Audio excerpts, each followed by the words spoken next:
Boa noite, Gotham. Bem-vindos ao Mansão Wayne, o podcast que fala sobre o que mais importa. Eu, o Batman.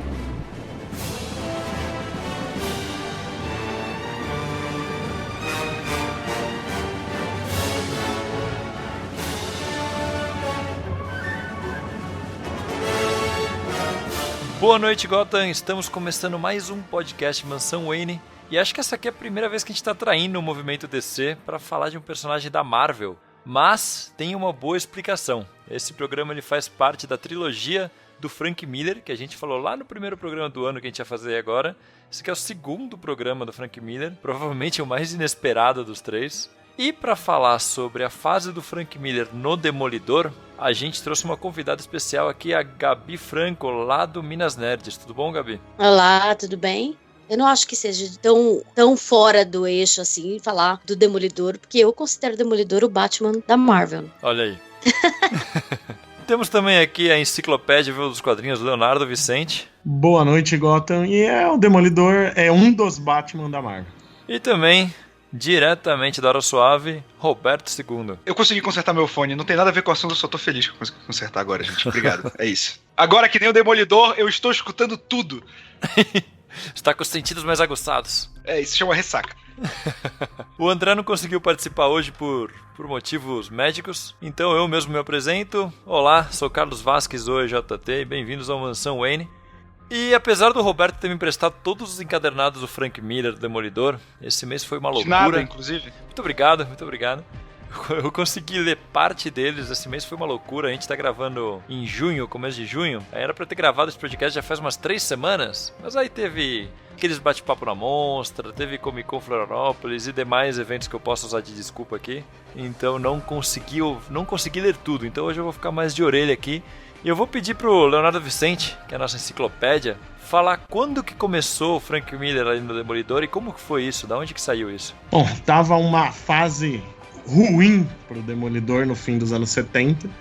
A revista, na verdade, desde que ela foi criada, ela nunca foi um sucesso, né? Tinha 500 equipes criativas rodando o tempo todo, até alguns nomes de peso, mas ninguém ficava muito tempo. Então, lá para 79, a revista estava bem perto do cancelamento. Ela já era bimestral, já não vendia nada. E ela tinha como argumentista o Roger Mackenzie, que ele dava um jeito muito genérico pro gibi, né? Tinha aquele negócio do crime organizado, mas ainda era um gibi de super-herói padrão da Marvel na época. E foi aí que o Frank Miller, que já fazia alguns trabalhos como freelancer, tanto na Marvel quanto na DC, cismou de ir atrás de ser desenhista do Demolidor, porque ele achava que era um lugar que ele se encaixava. Principalmente porque ele sempre, não é do Sin City que vem isso, ele sempre gostou de histórias de crime. E aí ele foi até o Jim Shooter, aprovou, que era o editor da Marvel, e a revista Demolidor na época tinha 2 editores, a Joe Duffy e o Al Milgrom. Gostaram do trabalho dele, já eram amigos do Miller e tacaram ele lá. O que o Miller fazia antes disso? Então, ele ainda era um ninguém na época, ele realmente ficou famoso com o Demolidor. Ele fez alguns tapas-buraco em títulos do Aranha, no Peter Parker. Ele era um roteirista, praticamente um estagiário na Marvel, né? Ele tem até uma entrevista que ele fala dessa época, que ele ficava zanzando lá nos escritórios da Marvel, conversando com o pessoal, mesmo quando ele não tinha trabalho, pra ficar cavando vaga lá. E ele não tinha tido nada fixo, né? Ele tinha feito algumas coisas na Gold Key, que é uma editora que há muito tempo não existe. E na Marvel e na DC sempre edição tapa-buraco de título, né? E aí, enfim, ele pega pela primeira vez, e foi basicamente porque o gibi já tava meio afundado. Ele começou como desenhista, né? Também, né? Ele era só desenhista. Ele começou desenhando os roteiros do Mackenzie. Aí ele começa logo de cara já chamando a atenção pela arte dele, storytelling principalmente, e em questão de poucos meses ele já começa a ajudar no roteiro do Mackenzie. A gente já vai vendo uma mudança, vai deixando de ser tão super-herói e ficando mais coisa de crime organizado. Sabe uma coisa que eu senti nessa fase do Mackenzie? Me lembrou aquelas histórias do Homem-Aranha dos anos 70, sabe? Quando era um pouco mais herói contra vilão mesmo, nada muito mais elaborado do que tinha isso. bastante disso. Tem. Era bem básico, tinha as coisas do Hulk também apareciam no meio. Exato. É porque o Demolidor, ele era meio que um Homem-Aranha genérico até o Miller entrar e mudar isso. As pessoas encaravam ele como, ele é um Homem-Aranha que tem superpoderes diferentes, entendeu? Sim. Não tão engraçado quanto o Homem-Aranha, digamos assim, né? Sim. Apesar Mas de- ele tinha aquele lado galanteador que o Homem-Aranha não tinha, né? O Demolidor teve 1 Sim, milhão de namoradas. E como isso nunca vazou a identidade dele, porque ele dava 2 beijos na boca e contava que era o Demolidor. É verdade. Mas ele faz isso com todo mundo que ele cruza na rua, né? Aliás, vamos comer um negócio? Eu sou o Demolidor. É bem assim. Mas ele era um Homem-Aranha mais adulto, né? Basicamente, os problemas juvenis do Homem-Aranha não estavam nele e ele tinha questões mais de vida adulta mesmo. De Até porque ele trabalho. tinha um emprego bom diferente do Homem-Aranha. Exatamente. Ele até tinha uma vida boa, assim, tipo, era bem diferente. Ele morava numa puta de uma mansão, as namoradas dele sempre, a metade era ricaça, né? Era Viúva Negra. Nessa Nessa fase época era a isso, né? Heather Glynn, que é uma industrial. Não, a Heather Grant, a Heather... Mas nessa época que o Miller só desenhava, era a Viúva Negra, né? A namorada. Não, na verdade não. Não. Quando começa a fase, ele tá com a Heather e a Viúva Negra vem fazer uma visita. É ponta do período que eles namoraram, que o Demolidor e ela moravam em São Francisco. E aí o Mackenzie dá uma utilizada muito rápida, dá uma impressão que eles queriam levar pra um rumo com ela, desistiram e tiraram ela rapidinho do título. Mas depois também cagaram com a Heather, que foi horrível a participação dela. Foi, não, ela é a namorada que mais sofreu, né? Uma personagem que nunca foi desenvolvida e tiraram ela do pior jeito possível. E aí começa essa fase com o Mackenzie e o Miller, e na verdade os dois trabalham poucos meses juntos, porque o gibi ainda estava bimestral. Então a parceria deles é um ano e pouco, são umas 6, 8 edições só. E logo o Mackenzie acaba saindo, aí o Miller, enfim, entra definitivamente como roteirista e desenhista, até porque já estava começando a aumentar as vendas, e ele conquistou a confiança do novo editor do Demolidor, que era o Daniel New. Nessa época aí... o Claude Janson também vai fazer a arte final também, né? Isso, ele já vai logo de cara, quando o Miller ainda é desenhista, já é o Klaus Janson, e forma essa parceria que durou para sempre, né? E como a Gabi falou, né, tem esse negócio na época, enquanto ainda está o Mackenzie, ainda é muito gibi de super-herói. É o Hulk, o Dr. Octopus, você vê citações mais ao resto do universo Marvel, até a identidade visual do gibi é um negócio mais claro, mais cenas de dia, mostrando um pouco mais da vida pessoal do Demolidor. Quando o Miller assume, já muda totalmente. Ele já fica a cidade totalmente soturna, raramente tem alguma cena de dia.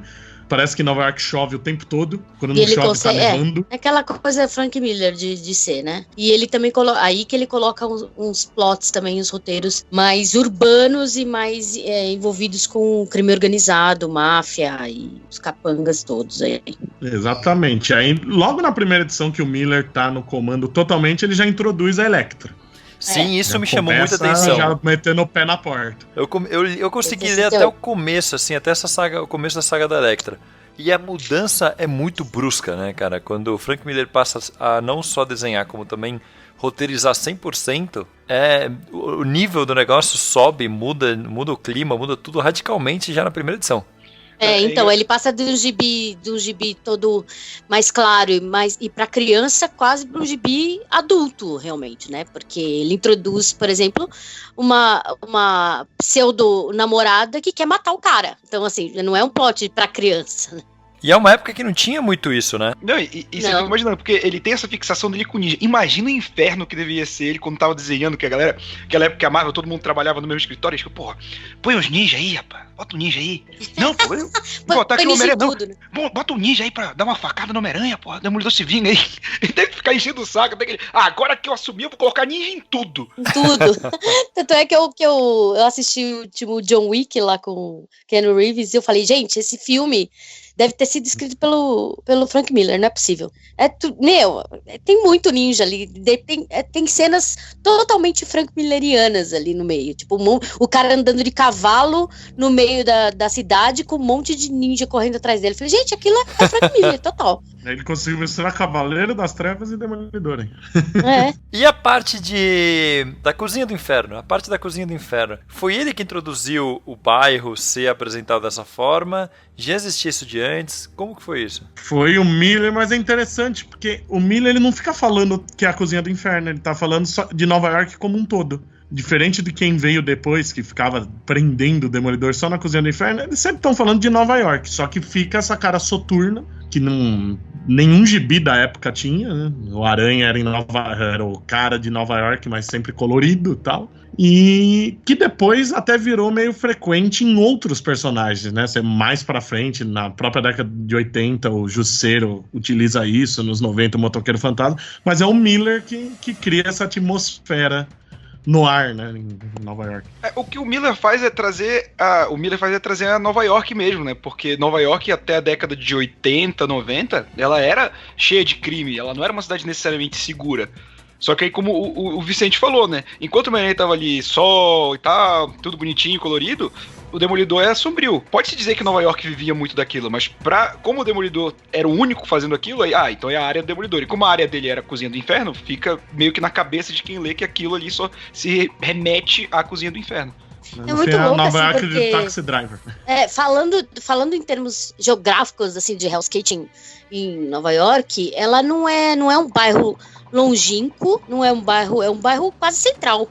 Digamos assim que, tipo, Hell's Kitchen fosse, sei lá, perto ali da São João ali, tipo, quase Praça da Sé, assim, tipo, pra gente tentar fazer um paralelo. O que não ajuda então, muito, assim, né? Pra ali perto da Praça da Sé é meio assustador à noite. Exatamente, mas é isso mesmo.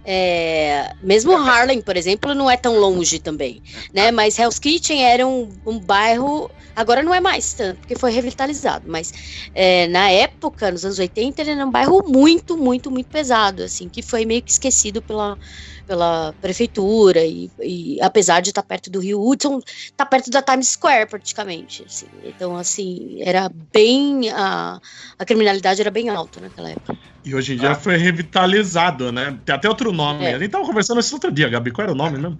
É verdade, Meatpack District. Mas a Gabi, que trabalha com tradução, ela deve até manjar, mas isso pode me corrigir se eu estiver errado, mas o Hell's Kitchen, no caso de Nova York, era um nome, mas ele é um termo americano para o bairro que ficava, e o Demolidor trabalha com isso na origem, justamente os rings de boxe, né, de lutas menores e tal. Isso é um termo americano, aqui em Nova York essa área é conhecida oficialmente como Hell's Kitchen, mas toda cidade tinha sua Hell's Kitchen, que era esse ambiente de aposta, de crime, então, na de verdade, luta de boxe. Exatamente, era de luta de boxe, não, como é que fala? Ilícita. Oficial. Ilícita. Tá. Lutas ilícitas, de aposta que valia dinheiro, geralmente a máfia estava envolvida, geralmente era comprado, era exatamente todo esse universo que é o universo do Demolidor, né? Que o próprio pai dele estava envolvido. Era exatamente aliás, isso. Isso é outra coisa que o Miller mexe bem, né? Porque a origem dele é sempre mostrada rapidinho, o pai, ele começa a aprofundar mais, mostrar mais podreira, toda a situação do pai. É uma coisa que ninguém tinha feito antes também. Só pra quem tá ouvindo agora e ainda não entendeu qual que é o link disso com o Batman, porque assim, a gente já falou do Demolidor algumas vezes, o último programa foi esse crossover do Batman com o Demolidor, e lá no programa número 1 que a gente fez sobre nossa cronologia pessoal, aliás, não, lá num dos primeiros programas, não lembro exatamente se foi nesse, ou se foi naquele das influências do Batman nos quadrinhos e tal. O Thiago Brancatelli ele fez um comentário que é bem interessante, que é sobre como a gente sempre vê Hell's Kitchen como se fosse uma espécie de Gotham City da Marvel, né? Um bairro de Nova York. Mas tem também a visão de que, na verdade, quem introduziu isso foi o Frank Miller. Frank Miller fazia o Demolidor, transformou Hell's Kitchen, ou, como a gente está falando agora, Nova York, de uma forma mais geral, num lugar mais sinistro, mais cheio de crime e tal. E depois que ele foi pra DC e foi fazer o Batman, ele levou isso junto, porque Gotham também não era essa podreira toda antes do Frank Miller, né? Na verdade, o Frank Miller ele tem um dedinho meio podrinho aí, na verdade. Ele gosta disso, né? Ele gosta de trazer essa sujeira urbana pros personagens que ele começa a trabalhar, né? Então ele começa a colocar crimes, começa a colocar máfia, começa a colocar toda aquela fauna urbana dentro das histórias. Traficante de droga, comércio, sei lá, até comércio de pessoas ele coloca, né, em algumas histórias, assim. Alguns personagens, por exemplo, nazistas que se escondem em Nova York, né, que ele gosta de flertar com essa coisinha meio fascistoide, né, do Frank Miller. A gente tem que lembrar que ele adora colocar um pouco de pitadas fascistas nos heróis dele também, em que ele trabalha, ou de flertar com esse assunto de tempos em tempos. Então, assim, existem muitas histórias de alguns nazistas que ele coloca ali escondidos, morando em Nova York, e aí pessoal da máfia russa, pessoal da máfia italiana, e aí ele vai colocando aí os ninjas que ele coloca, que é o próprio pessoal do Tentáculo, que ele coloca ali, que também fazem tráfico de pessoas, tráfico de drogas e um monte dessas porcarias de selva urbana. Ele introduz até outra coisa aqui, depois que inerente ao Batman, que eu não lembrava, relendo, agora que eu vi. O negócio do Batman sumir no meio da conversa, o Demolidor faz isso 200 vezes nessa fase. Também, ninguém sabe onde ele tá. Não, ia aparecer também. Sumir e aparecer. E até o traço dele com o Ben Urich é bom nesse. Não, o próprio fato de ele ficar no alto dos prédios espreitando, é igualzinho o Batman, gente. Igualzinho, mesmas poses do Batman, ele fica no alto da Catedral de St. Patrick também. O que eu gosto bastante que o Demolidor dá, que o Frank Miller inclusive dá pro Demolidor, é essa tridimensionalidade pro personagem, essa coisa densa que ele tem. Por exemplo, ele é muito dual, ele tem muito dilema. Ele é um personagem, foi na verdade que me encantou no Demolidor, foi um personagem que refletia muito sobre o que ele fazia. Ele ficava muito em dilema, como um garoto católico que ele tinha sido criado dentro do convento lá do St. Patrick's e tudo, pelas irmãs e tudo, e o que ele fazia entrava diretamente em conflito com o que ele tinha aprendido, em conflito com quem ele era. Então isso deixava ele muito confuso. Era um herói, o Frank Miller explorava muito essa confusão do Matt Murdock, né? Ele querer fazer, mas não dever fazer, e ele ser forçado a fazer uma coisa que ele não queria, sabe? Tipo, por um bem maior, assim, que seria a justiça. O religioso que se veste de demônio, o cara que busca a justiça e tem que conseguir isso como criminoso. E ainda tem o negócio do pai, né? Que o pai sempre fez ele prometer a nunca lutar e no fim, pra vingar o pai, ele desobedece o pai. Então, ele quebra todas as promessas, isso que é muito foda. Demolidor, ele é muito culpado por isso, ele quebra todas as promessas, ele prometeu pro pai que ele não ia lutar e ele luta. Ele vive lutando contra si mesmo, né? Contra o desejo de matar, ele gosta de bater, né? Ele gosta de impingir esse castigo, porque na verdade essa figura do diabo, né? O diabo, ele serve pra quê? Né? Ele serve pra punir, né? Deus vai lá e pôs o diabo lá, a figura do diabo serve pra punir quem faz coisa ruim. E aí, é isso que a figura dele, do Demolidor, significa, né? Simboliza. Ele pune quem sai da linha, no final das contas. Né? E é interessante isso, que logo nas primeiras histórias ele quase deixa o mercenário morrer, numa cena no metrô lá, que ele derrota o mercenário, deixa ele na linha do metrô, aí na hora H ele tira. E não só isso, durante então ele todas luta o tempo lutas, todo. Ele quase mata o mercenário. Os capanga morrendo, não é o Demolidor que mata, mas acontece muito de capanga morrer porque fez uma cagada, o Demolidor não conseguiu segurar a tempo e tal. Morre muita gente. Essa fase não é do Frank Miller, é da Inocente, mas a própria Meredith Floyd, por exemplo. O nascimento da Meredith Floyd é assim, né? Ele tá lutando dentro de um bordel, ele esbarra na Meredith Floyd e ela cai de uma janela. E ele acha que matou ela, né? Ele acha que matou ela. Então, assim, sempre alguém sai cagado nessa história. Não é ele que mata diretamente, mas alguma merda acontece que alguém acaba morrendo. Entendeu? E isso só é mais um peso que ele carrega. Então, é uma coisa que, assim, ele tá sempre em conflito. Ele é um herói que tá sempre em conflito. Ele não quer fazer aquilo, mas ele precisa fazer aquilo. Aí, toda vez que ele desiste de ser o Demolidor, a cidade tá um caos, e aí ele é chamado a a ação. Ele não quer matar, mas aí no final das contas sempre alguém acaba morto. Ele não quer, no final das contas ele também gosta de bater, né? Ele tem aquela adrenalina e ele reconhece isso e aquilo o culpa, né? Dá uma culpa pra ele. Então, assim, o que me chamou muita atenção no Demolidor, o Demolidor é o meu personagem preferido, é o meu herói predileto de todos os heróis, sem brincadeira, é o Demolidor. E eu conheci o Demolidor com os, sei lá, comecei a ler com 8 anos quadrinhos, e foi um gibi do Super-Homem, olha só, comecei com DC, quem diria.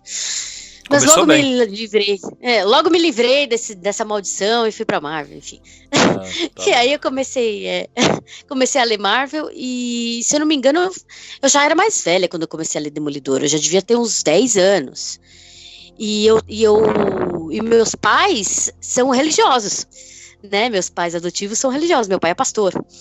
E eu me vi muito ali, né? Então eu me reconheci muito no Demolidor, muito de questionar aquelas coisas, será que isso é certo, será que não é certo?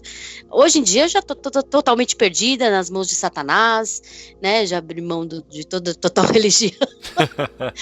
Mas naquela época eu tava em formação, eu tava me questionando muito sobre o que era certo e o que é errado, porque eu ia, né? Era obrigada a ir à igreja e toda aquela coisa. Então o Demolidor foi o herói que mais eu me identifiquei, porque ele questionava todas as ações dele.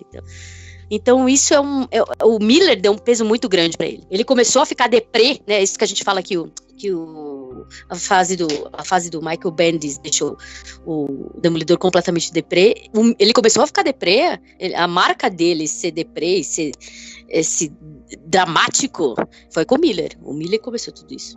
E é interessante o que a Gabi falou, e até do que a gente tá comentando nessa transição do Demolidor, antes do Miller e depois do Miller, tem um documentário que é o The Man Without Fear Creating Daredevil, que tipo, saiu junto com o extra de DVD do filme Demolidor do Ben Affleck, que é melhor que o filme do Ben Affleck, inclusive. Sim, óbvio.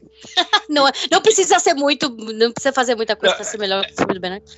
Mas o documentário é muito bom e ele passa por 9 caras que trabalharam com o Demolidor. Ele começa com o Stan Lee, aí tem o John Romita pai, no caso, o Gene Colan, o Frank Miller, o Romitinha, o Kevin Smith, o Joe Quesada e o Brian Bendis. Na época que esse documentário foi feito, o Brian Bendis estava começando. E passa também pelo Joe Quesada e pelo Kevin Smith, que são caras que bebem diretamente do Demolidor do Frank Miller, né? E é legal ver que quando a gente sai pra beber, que também é com uma certa frequência, eu e o Vicente, a gente sempre comenta que o Stan Lee criou muitos personagens, mas na maioria outros autores que definiram quem eles são.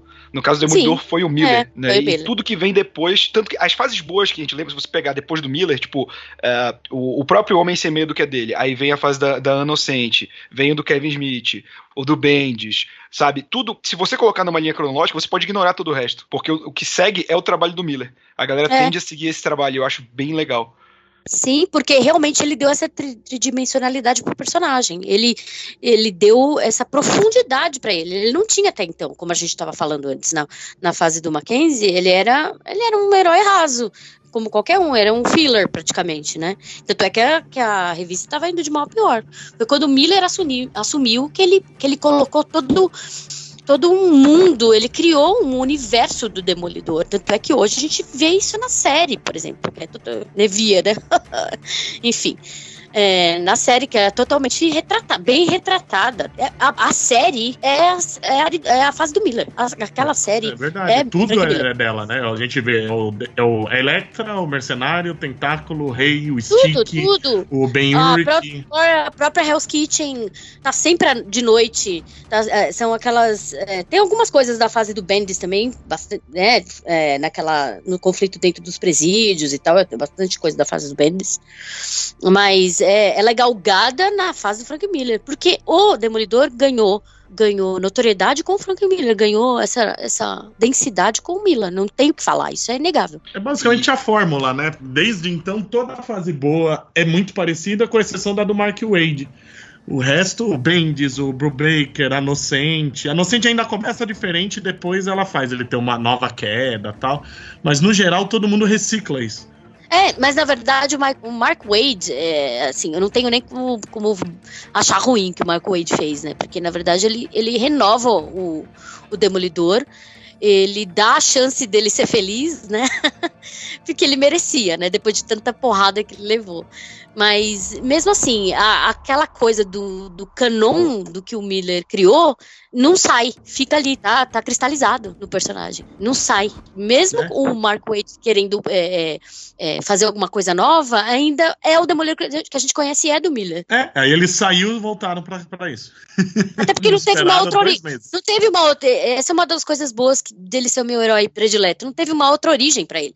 Ele nunca teve uma mudança drástica, assim. Exatamente, nunca teve uma outra origem. Então, assim, ele é o Demolidor, nasceu daquele jeito. Mas voltando lá pra estreia da Elektra, que é uma coisa que é importantíssima no todo o trabalho do Miller, né, que é aí que a gente começa a notar, é o negócio dele trazer influência de mangá, né. Na época, nos Estados Unidos, muito menos no Brasil, se lia mangá, mas ele já era fã. E ele leva isso pro Demolidor na forma da Elektra, do Tentáculo e o storytelling dele, né? O Rei do Crime tava vivendo no Japão, ele já mostra o Rei do Crime como um grande artista marcial, que é uma coisa que às vezes até mostravam no Aranha antes, mas não davam tanta importância. Aliás, o Rei do Crime é outra coisa importantíssima da fase do Miller, né? Que ele sai de um vilão comum para um mafioso industrial que virou um padrão de vilão. Lex Luthor da DC bebeu totalmente da fonte desse Rei do Crime. Sim. Mas você tá me dizendo então que a gente deve uma das melhores obras de um quadrinho ocidental a um otaku fedido? Um otaku fedido. Ele não era otaku, ele era foda. Ele era otaku. Otaku fedido é foda também. Ele era amante da cultura japonesa, né? Então ele coloca muitos elementos, acho que não só de mangá, né, Léo? Mas ele coloca da cultura japonesa mesmo. Ele trabalha muito Elektra dentro da cultura japonesa, dentro da questão da meditação, dentro da questão dela sair do corpo, dentro do treinamento ninja, dentro de toda essa... do Bushido. Tem um modo como o Matt aprende a usar o radar por causa do stick, que era um buraco enorme na origem do Demolidor, né? Caiu um negócio no olho dele, ele tem radar e aprendeu a lutar por causa disso. E todos os virtuosos foram treinados no Japão, né? Então, assim, é uma sociedade secreta também, que tem grande influência japonesa. Então, acho que ele era muito respeitoso da cultura japonesa, assim, admirador, assim. Colocou uma série de armas também para Elektra. Ele gosta muito disso. A questão de quando a Elektra tá no tentáculo, por exemplo, é muito bem trabalhado tudo isso. A hierarquia da sociedade secreta. Até na série isso mostra também, né? Novamente, tô me repetindo. Vamos fazer o seguinte, então. O primeiro arco já introduz a Elektra logo de cara, né? Então... Uma curiosidade é que a capa tem o nome dela errado, né? Na gringa, né? Ela tá com a Elektra com CK na capa. Com C. Muito bom. Eles não sabiam como que... E Gabi, como que é introduzida a Elektra? E quem é a Elektra? Para os nossos ouvintes que só veem Batman, só leem Batman e não sabem quem é a Elektra. Como ninguém sabe quem é Elektra, caramba? Elektra Natius. Então, a Elektra foi introduzida no gibi do Demolidor para ser... não para fazer um par romântico com ele. Porém, sim. Né? Ela foi introduzida para ser... Foi, na verdade, uma manobra meio arriscada do Frank Miller para colocar a Elektra. Ela não era aquela menina que se matava pelo Demolidor. Pelo contrário, ela matava o Demolidor. Enfim... Desculpa. Elektra é uma assassina altamente treinada. Ela é grega, na verdade. Ela é filha de um diplomata. Exatamente, diplomata grego. Foi criada na melhor família ever, assim dentro de questões financeiras, né? Sempre foi criada no bom de melhor. E desde criança, por medo dela ser sequestrada, dele sofrer atentados e coisas assim, porque o pai dela mexia com coisas erradas também, né? Fazia tava mexido com ações criminosas também, só que só depois ela vai descobrir isso.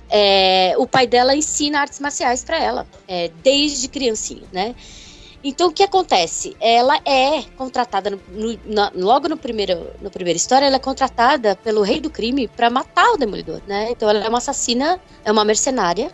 Ela é contratada pelo Rei do Crime para matar o Demolidor. E logo depois ele reconhece a Elektra como sendo uma paixonite dele, uma antiga namorada do tempo da faculdade. E aí eles vão de modo retroativo contando a história. Isso, inclusive, na série é muito bem mostrado, né? Sim, sim. Não muito bem mostrado, né? Eu tenho minhas ressalvas. Eu tenho minhas ressalvas como fã. É mostrado. É É que a mostrado. Electra da série é Não, ruim. Exatamente, é mostrado. Mas sim, você tem razão. A narrativa, a história é mostrado. É isso. Quando eu vi a série, eu nunca tinha lido o Demolidor do Miller. Então eu conheci a Electra de aparições em outras histórias, essas coisas. Aí quando eu vi aquele capítulo lá, que era tipo um retcon, colocando na universidade, pra mim era uma desculpa que eles tinham colocado pra mostrar que eles já tinham uma história. E aí eu fui ler o Frank Miller e vi que não, realmente foi assim que ela foi inserida. Achei bem interessante. Exatamente, foi assim que ela foi inserida. E aí, eles vão contando a história de modo retroativo e o que acontece existe uma grande mágoa também. A Electra... O próprio nome Electra foi escolhido pelo complexo de Electra, né? Você sabe que é aquela mulher que é a menina que é apaixonada pelo pai. Não sei se vocês conhecem a tragédia grega de Electra. Ela é apaixonada pelo pai. Assim como existe o complexo de Édipo, existe o complexo de Electra. Isso que eu ia falar. É tipo, Electra é o Édipo feminino. É isso. Exatamente. Só que o Édipo é apaixonado pela mãe, tem na mãe a figura central, e a Electra no pai. E aí o que acontece? Na faculdade, o pai da Electra é morto. Ele é uma emboscada lá de policiais e é morto. E o Matt tenta salvá-lo e não consegue. E a Electra fica tão abalada, na verdade ela meio que pira porque o pai dela morre. E ela também, movida pela vingança, quer matar todo mundo que aparece na frente dela. Ela mergulha nesse lado negro aí da vingança, de querer punir toda a autoridade e todo o sistema, e fica revoltada com tudo e quer matar todo mundo. Assim, trocando em miúdos é isso, é bem denso, é bem legal contar a história dela, de como ela se revolta, de por que ela se revolta. É muito legal, mas trocando em miúdos, assim, passando bem en passant, esse é o motivo da Electra querer matar, geral, né, porque ela fica... Também não precisa de justificativa, porque o Batman tá aí fazendo isso até hoje. E é interessante que ela é diferente das Bad Girls que a gente vê por aí, né, todo personagem tem essa vilã que ele é apaixonado, né, o Batman tem a Mulher Gato, o Homem-Aranha tem a Gata Negra, e por aí vai. Mas a Electra, embora as pessoas insistam em chamar ela de anti-heroína, ela não tem nada de heroína. Ela é uma psicopata mesmo. Ela não tá sendo boazinha em nenhum momento. Exatamente. Nos anos 90, eles tentaram transformar ela em anti-heroína, né? Todo personagem mais vilão que virou... E voltaram atrás porque viram que não funcionava. Recentemente, né? Recentemente, os anos 2000. É que eu sou velha, gente. Pra mim, ano 2000 foi recentemente. 2000 e pouco, 2010 praticamente, também colocaram a Electra se arrependendo, querendo voltar atrás, falando, não, porque eu tenho que largar essa vida de mercenário. Gente, ninguém larga uma vida de mercenário, cara. Tipo, a não ser que você seja Viúva Negra e entre pros Vingadores, entendeu? Mas ela é uma mercenária, ela é uma assassina. E, inclusive, ela trabalhou pra SHIELD, trabalhou pra um monte de facções aí da Marvel também, que ela é chamada pra... porque ela é mercenária, não é porque a Viúva Negra acreditava na nação dela no começo, quando ela era espiã. Sim, ela era uma espiã, exatamente. Aí tem um mercenário que pelo dinheiro. A Electra faz porque ela gosta de matar. Exatamente. Ela tem dinheiro, ela não precisa de dinheiro, ela é herdeira do que o pai dela deixou pra ela. Ela não precisa de dinheiro, ela faz porque ela gosta. Ela é uma riquinha que gosta de matar a galera, praticamente. Mas ela é totalmente fodida da cabeça. A gente vê bastante isso no Electra Assassina, do Frank Miller e do Bill Sienkiewicz. Inclusive, onde ele mostra por que ela é assim. Né? Ela é louca. Ela sai do manicômio, inclusive. Ela foge do manicômio no Electra Assassina. Ela é internada. O negócio que é impressionante nessa fase do Miller é que toda vez que eu paro pra reler, eu lembro, cara, parecia que demorava muito mais edição pra, tipo, tal fator importante acontecer. Porque é muita coisa que ele coloca naquelas páginas, cara, acontecendo. Até a Electra morrer, e isso ainda é o início, acontece muita coisa, cara. Tem o tentáculo, aí tem o Stick aparecendo, aí tem a Electra, aí tem tem uma história que a Electra tá com o Ben Urich, que é maravilhosa, cara, se a gente puder destacar aqui também. Sim, é ótimo. Que ela tá pra ir atrás do Demolidor e o Ben Urich, né? Aquele faro de jornalismo investigativo vai atrás, não sei o quê. Vai atrás dela. E é aquela narrativa que hoje já é batida, né? Mas, tipo, na época, pra mim, eu li isso também bem cedo, foi inovador que, tipo, a história inteira ele vai mostrando que o Ben Urich tá fumando e tá aquele pigarro de fumante e tal, e ele reclamando de ficar tossindo, e aí ele tá tirando foto dela e vendo que ela é uma assassina, e tipo, ele mega silencioso, ela não percebeu ele, aí ele dá um pigarro por causa da porra do cigarro, ele foge, ela joga aquela açaí nele, pega no peito dele e termina com ele tomando uma açaí no peito e uma frase que ele vem repetindo na história dele que é, maldito cigarros, e aí você termina a história achando que ele morreu, sabe? Eu acho essa história muito boa. Assim, uma história que a minha preferida, na verdade, do Miller com o Demolidor, na verdade, não só com o Demolidor, mas preferida dos quadrinhos ever, assim, foi a que mais me chocou, a que eu lembro que mais eu fiquei tensa, a que mais me envolveu, apesar de tantas outras sagas e crises que eu já tinha lido, foi Roleta Russa. Eu não lembro se é a última do Miller, Léo? É a última da fase inicial. Então deve ter sido por isso. Foi uma baita de uma despedida. Gente, é aquela... Assim, não acontece nenhuma ação naquela história. Nenhuma. É o tempo todo o Demolidor com um revólver, que tem uma bala, ele invade o quarto do hospital onde o mercenário tá, depois de ele ter matado a Elektra. E ele tá totalmente quebrado, né? O mercenário, no caso. E o Demolidor fica na frente dele, dando um sermão, assim, por que ele não deveria matá-lo naquela hora. Porque ele deveria poupar a vida dele. E aí, cada frase que ele fala, ele vai girando o tambor. É só isso a história. É incrível. A história é incrível. É um baita de um roteiro. E não tem um soco, nenhuma ação. É só narrativa. Tem um mega subtexto nisso, né? Que ele tá contando a história de de um garoto que gostava dele. Sim, e é ele com uma arma na mão e ele explicando por quê. É uma história contra a arma. Por que ele não mata? Exatamente. Por que ele não mata? Por que ele não usa aquilo? E aí ele fica, tipo, ele termina de contar a história, aí dá um tiro, aí dá o clique, né? Não saiu. Aí ele bota na cabeça do mercenário, aí conta mais um pouco da história. E vai. Aí termina com a arma apontada pra cabeça do mercenário e a última do tambor. Ou seja, pô, o tiro vai na cabeça dele. Agora vai. Ele conta tudo, aí ele atira, clique. Esqueci. A arma não tava carregada. Eu falei, puta, cara, essa história, sabe? É maravilhosa, assim. Aliás, esse é outro elemento importante do Miller, né? O mercenário era um personagem bosta antes do Miller. Até na primeira história, que ainda é o Mackenzie escrevendo, ele ainda é meio bosta. E aí o Miller vai desenvolvendo ele bem pra caralho. Então, o Miller, ele tem essa coisa... Ele gosta de flertar com a insanidade, né? Não sei se vocês já perceberam, acho que isso já ficou meio claro, né? Todos os personagens que ele aborda, ele gosta de flertar com a insanidade, ele gosta de levar o cara aos píncaros da insanidade. Então, assim, a Elektra é muito bem trabalhada dentro disso. O mercenário é trabalhado dentro disso, né? Aliás, eu acho que o mercenário da série foi um dos melhores retratos do mercenário que eu já vi na minha vida. Ele é melhor que o do Gibi, até. Melhor que o do Gibi, exatamente. Na verdade, não é que é melhor que o do Gibi, foi baseado no do Gibi, mas lá na série eles tiveram mais tempo. Ele foi dedicado mais tempo pra construir a personalidade do mercenário do que no Gibi, né? Eu acho que se tivessem feito um especial mercenário, talvez ele fosse melhor construído como foi na série. Mas o Miller também deu essa porção de insanidade pro mercenário. E ele completamente maluco, louco, assim, tipo, insano. Então isso tornou o personagem muito interessante, né, também. Você sempre fica esperando do que ele é capaz, né?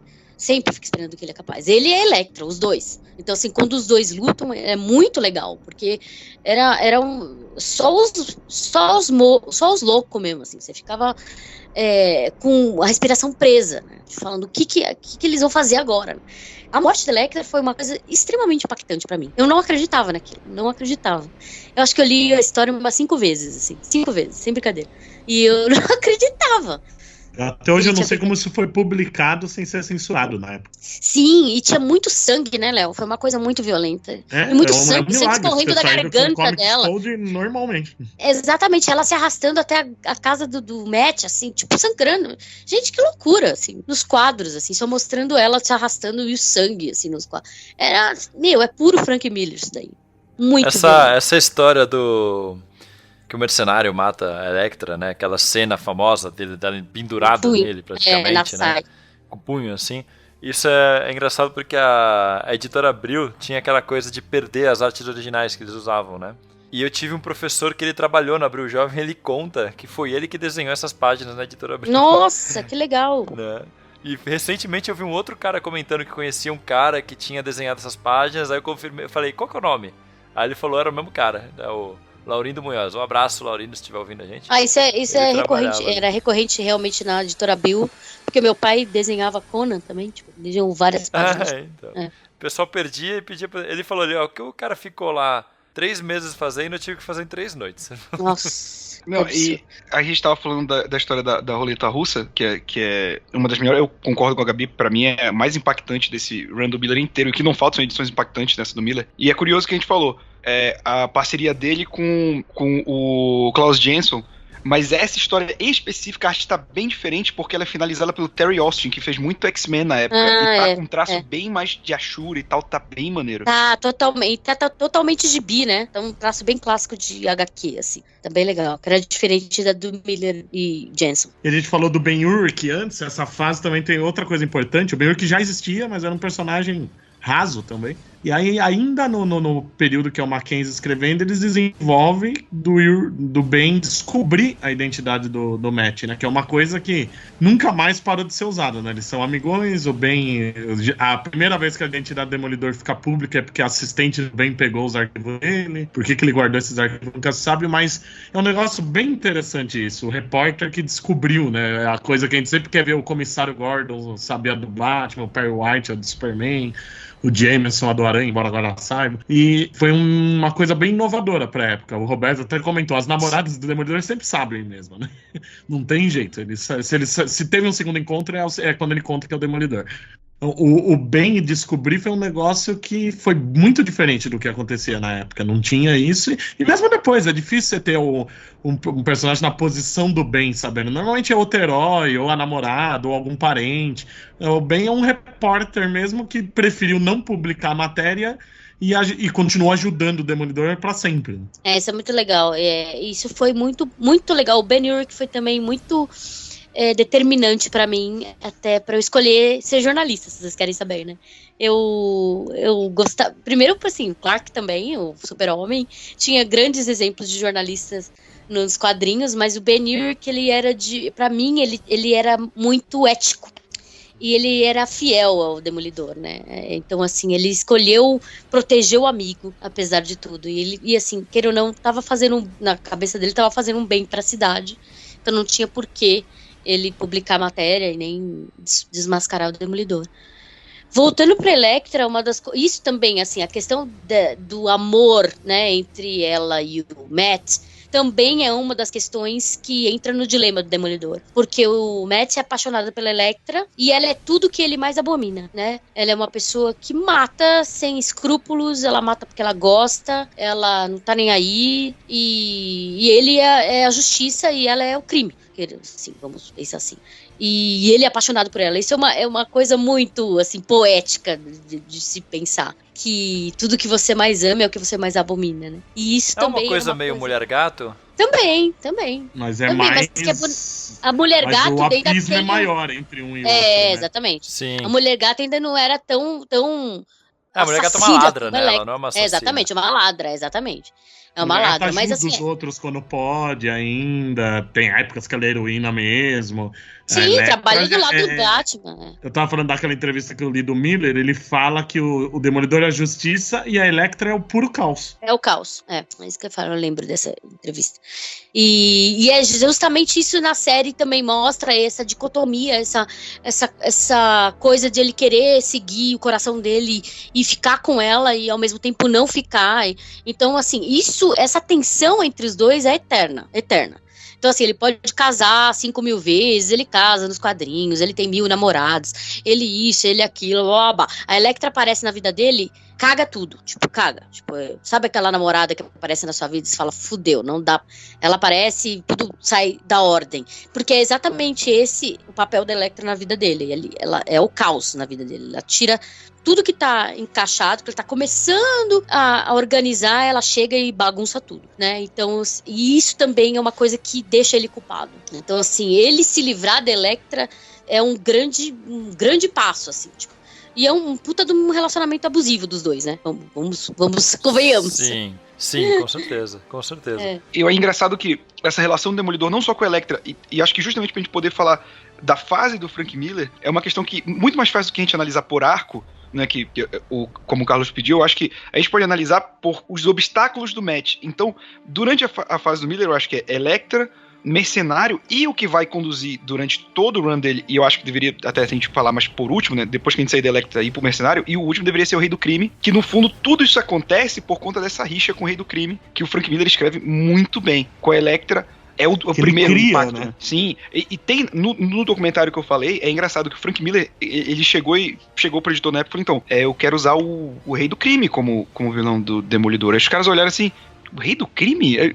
aquele cara gordão que o Romita desenha e tal, tipo, ele não é muito pra cima do que você tá... do Aranha que você tá querendo fazer, você não acha que é muito pra cima? E ele vai e reinventa o personagem, né? Obviamente, o Rei do Crime do Demolidor é completamente diferente daquele Rei do Crime do Homem-Aranha, do Romita e do Stan Lee, né? Então, ele que vai conduzir todo o andamento da desgraça na vida do Demolidor, não só no run do Miller, como quando ele volta pra Homem Sem Medo, pra Queda de Murdock e pra outros, né? Tipo, a Amor e Guerra, outros. Ele sempre é um fator determinante na vida do Demolidor. A Elektra é muito legal pelo fato de ter um envolvimento romântico, por esse relacionamento abusivo e codependente, né? Que tem entre os dois, e por ela ter esse... Ela quase mata o Fog, ela só não matou porque, sei lá, o Frank Miller quis matar e depois não quis matar, porque você terminar com uma saia enfiada no seu peito e sobreviver, parabéns, Manurick, sabe? Mas assim, é muito boa a construção disso até a morte dela. E aquele negócio, a gente não conhecia a personagem até ela aparecer na primeira edição, sabe? E ainda assim a gente sente e acredita na questão do Demolidor ter perdido um grande amor, entendeu? Então o Frank Miller ele não é só um cara da narrativa de ação, ele realmente faz acreditar tudo que ele criou dentro do quadrinho, né? Ele apresentou ela na primeira edição, ele mata ela, não é nem no meio do run, eu acho que o primeiro terço do run, e ainda assim você acredita na profundidade que ele propõe ali. Exatamente.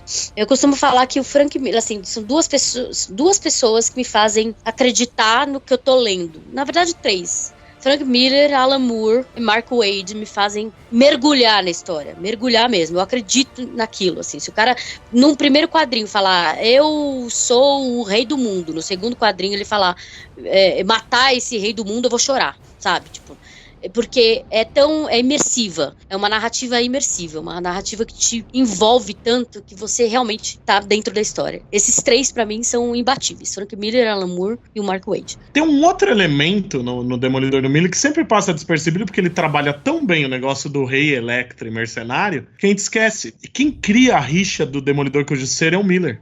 E justamente porque ele sempre trabalha bem esse negócio do Demolidor até querer matar e sempre se segurar, aí vem o Justiceiro que ele é um meio termo, né? Não diria meio termo, porque ele mata, né? Mas ele é a falência das instituições, queira ou não, né? A Elektra tem raiva das instituições também, e o Justiceiro é um representante dessas instituições que quer acabar com elas, né? Mostrando como falhou com os próprios representantes dessas instituições, como falhou com quem deveria ser protegido por elas, né? Mas eu acho que ele também tem a rixa do Demolidor e do Justiceiro é a mesma dele com a Elektra, porque são pessoas que fazem o que querem, né? Tipo, não se seguram por fazer. E ele é um cara que sempre se segura. E isso é muito latente pros dois.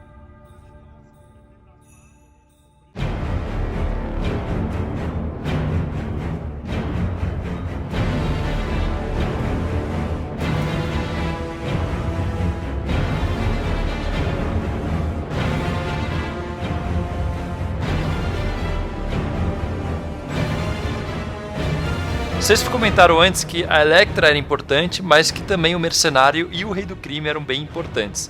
Então acho que a gente pode fazer isso, a gente pode ir falar qual que é a importância do Mercenário para essa fase do Demolidor do Frank Miller. O Mercenário, ele começa como um vilão padrão já, né? Ele já existia antes, né? Já há alguns anos. E aí ele vem aquele vilão genérico, é o cara que era só um assassino de aluguel, aí eles já começam a introduzir ele mais como um psicopata, não só um assassino de aluguel. Aí logo nas primeiras histórias você descobre que ele tem um tumor na cabeça, aí eles começam a ter aquela ideia de que, será que não é o tumor que deixou ele assim, ele vai ser operado? Tem aquela história maravilhosa que ele enxerga o Demolidor em todo mundo, ele sai pela rua, sai matando todo mundo achando que é o Demolidor. Essa história é muito boa, essa eu li, é muito foda. É muito foda, essa muito história foda. Porque é a primeira vez que você maravilhosa, vê o Mercenário loucão, aí ele não era tão assim nas aparições anteriores. E aí que eles começam a desenvolver mesmo. Esse negócio dele transformar tudo em arma, ele começa a andar sempre com shuriken, com grampo. São coisas que não tinham antigamente. E depois, né, que aí ele passa por uma cirurgia para tirar esse tumor. Isso que eu brinquei, que ele começa o arco no hospital e acaba a fase no hospital também. E aí ele tira o tumor e volta a ser um puta assassino, e ele vai trabalhar pro rei, aí que tem a merda que é a Elektra, porque o rei acha a Elektra melhor que ele, é por isso que ele vai pra cima da Elektra, ele quer provar que ele é o melhor assassino, não é só pela rixa com o Demolidor, tem o lado profissional da coisa também. E ele virou o homem que mata as namoradas do Demolidor, né, depois, né? Porque ele mata a Elektra aí 20 anos depois, uns 25, 27 anos depois, ele mata a Karen Page também, né? Ele sempre vai ser um dos maiores. Fisicamente, ele é o maior inimigo do Demolidor. Aqui o Rei do Crime vai mais pro lado psicológico depois, né? Mas fisicamente, desde então, sempre foi um mercenário. E justamente a questão do físico, mas também ele mexe com o mental. Em vários momentos, o Demolidor deixa o mercenário quase morrer. Do tipo, ele fica caído na linha do trem, o Demolidor olha, eu não deixo, aí tira. Até depois da morte da Elektra, quando ele simplesmente tá segurando a mão do mercenário e opta por soltar de uma distância muito grande, e o mercenário cai, e aquilo ali não é um negócio Demolidor, ele vai sobreviver. Foi um tipo, se ele morrer, morreu, sabe? Tanto que ele fica tetraplégico, né? Exato. Não é simplesmente um escorregão assim, ou ele esbarrou no mercenário e ele ia cair de uma distância. Não, foi, ok, ele pode morrer aqui, só que eu não vou me importar com isso, sabe? E isso vai, a questão que a Gabi já falou, né, da culpa do Demolidor, mais a culpa dele lidar com isso, além da culpa própria do catolicismo, né, que ele carrega por ter a fé cristã aí e tal. Mas o mercenário é o embate físico, mas ele deixou essa pulga atrás da orelha aí do Demolidor muitas vezes. Tanto que nessa edição do trilho do trem é quando ele pega ele e leva pra ele ser operado do tumor, né? Aí depois, quando ele foge da cadeia de novo, o Demolidor fala: desde que ele fugiu, eu tô pensando, essas novas mortes desde que ele saiu são culpa minha, né?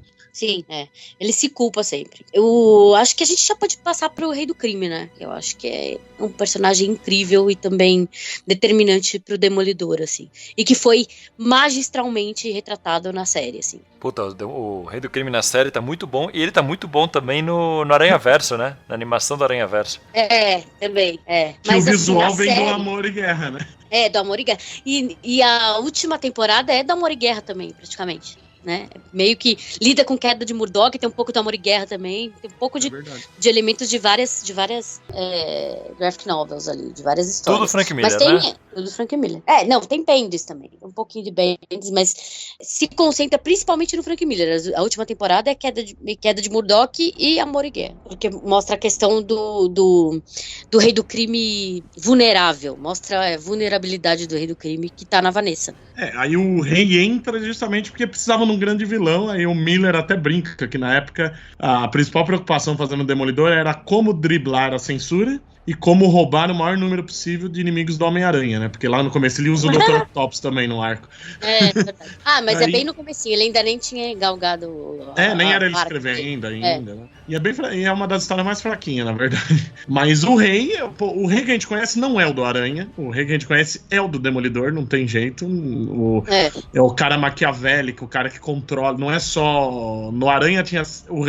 o nome era Rei do Crime, mas ele não passava isso, porque era sempre ele lutando com outro cara pelo comando do crime em Nova York. Sempre tinha mais alguém. Ele não parecia ser o cara que controlava, que aliás não é nem Nova York, é a costa leste toda dos Estados Unidos ele controla, né? E no Demolidor ele chega sem... A estreia dele é depois que ele tinha largado tudo pra ficar com a esposa, a Vanessa, no Japão. E aí ele tá tentando fazer um acordo pra garantir paz pra ele e entregar todo mundo que trabalhava pra ele. Só que aí a Vanessa vem pros Estados Unidos negociar isso e ela é raptada. E aí dá uma merda que ele acha que ela morreu, ela sobreviveu, mas ele acha que ela morreu. E ele volta a ser o rei. Então ele começa do zero e em 2 edições ele é o Rei do Crime de novo. Ele pira. Já mostra ele totalmente fodão. Não, e essa construção do que você falou, ele falou exatamente a mesma... você falou exatamente a palavra certa. O Rei do Crime maquiavélico, né? Que é aquela coisa de controle, de querer controlar e manipular a vida das pessoas. E por meios escusos, assim. Ele nunca coloca a mão na massa. É muito difícil ele entrar em um embate físico. É claro que ele entra em embate físico com o Demolidor em algumas histórias, mas... ele faz de tudo pra que isso não aconteça. Normalmente ele entra quando ele perdeu o controle, senão ele não... exatamente. Ele faz tudo pra não entrar. E ele também E a história do Rei do Crime na série foi muito bem contada. Foi incrível. O jeito como construiu a psique dele, né? Quão perturbado ele era. Né? E de ele querer domínio, de ele querer ser e dele querer posar de salvador da pátria, que é totalmente político, é um perfil político, né? Pelo menos que hoje em dia ele é prefeito ou governador, né, agora, hoje em dia. E foi bem o que você falou, né, o Lex Luthor foi bem Foi bem carcado. Bem inspirado no Rei do Crime. E esse negócio dele manipular, a gente vê logo de cara, logo depois que ele retoma o posto, a história que introduz o tentáculo é isso. Ele vê que o tentáculo tá começando a agir nos Estados Unidos, né, que é do Japão, e o tentáculo pega um contrato pra matar alguém que o Demolidor está protegendo. Quando você vai ver, é o próprio rei que fez isso pra jogar o tentáculo contra o Demolidor. Ele tá sempre lá atrás manipulando. Já tem política aí, tem o cara que vira prefeito na história, é o rei que tá mexendo as cordinhas. Ele que põe o cara lá pra ser prefeito. É um personagem muito, muito denso também, que ganhou essa densidade com o Miller. Totalmente com o Miller. Ele pôs neles os aspectos políticos e maquiavélicos, e essa psique também perturbada. Novamente, ele flerta com a loucura. E tem um negócio do amor dele pela Vanessa, né?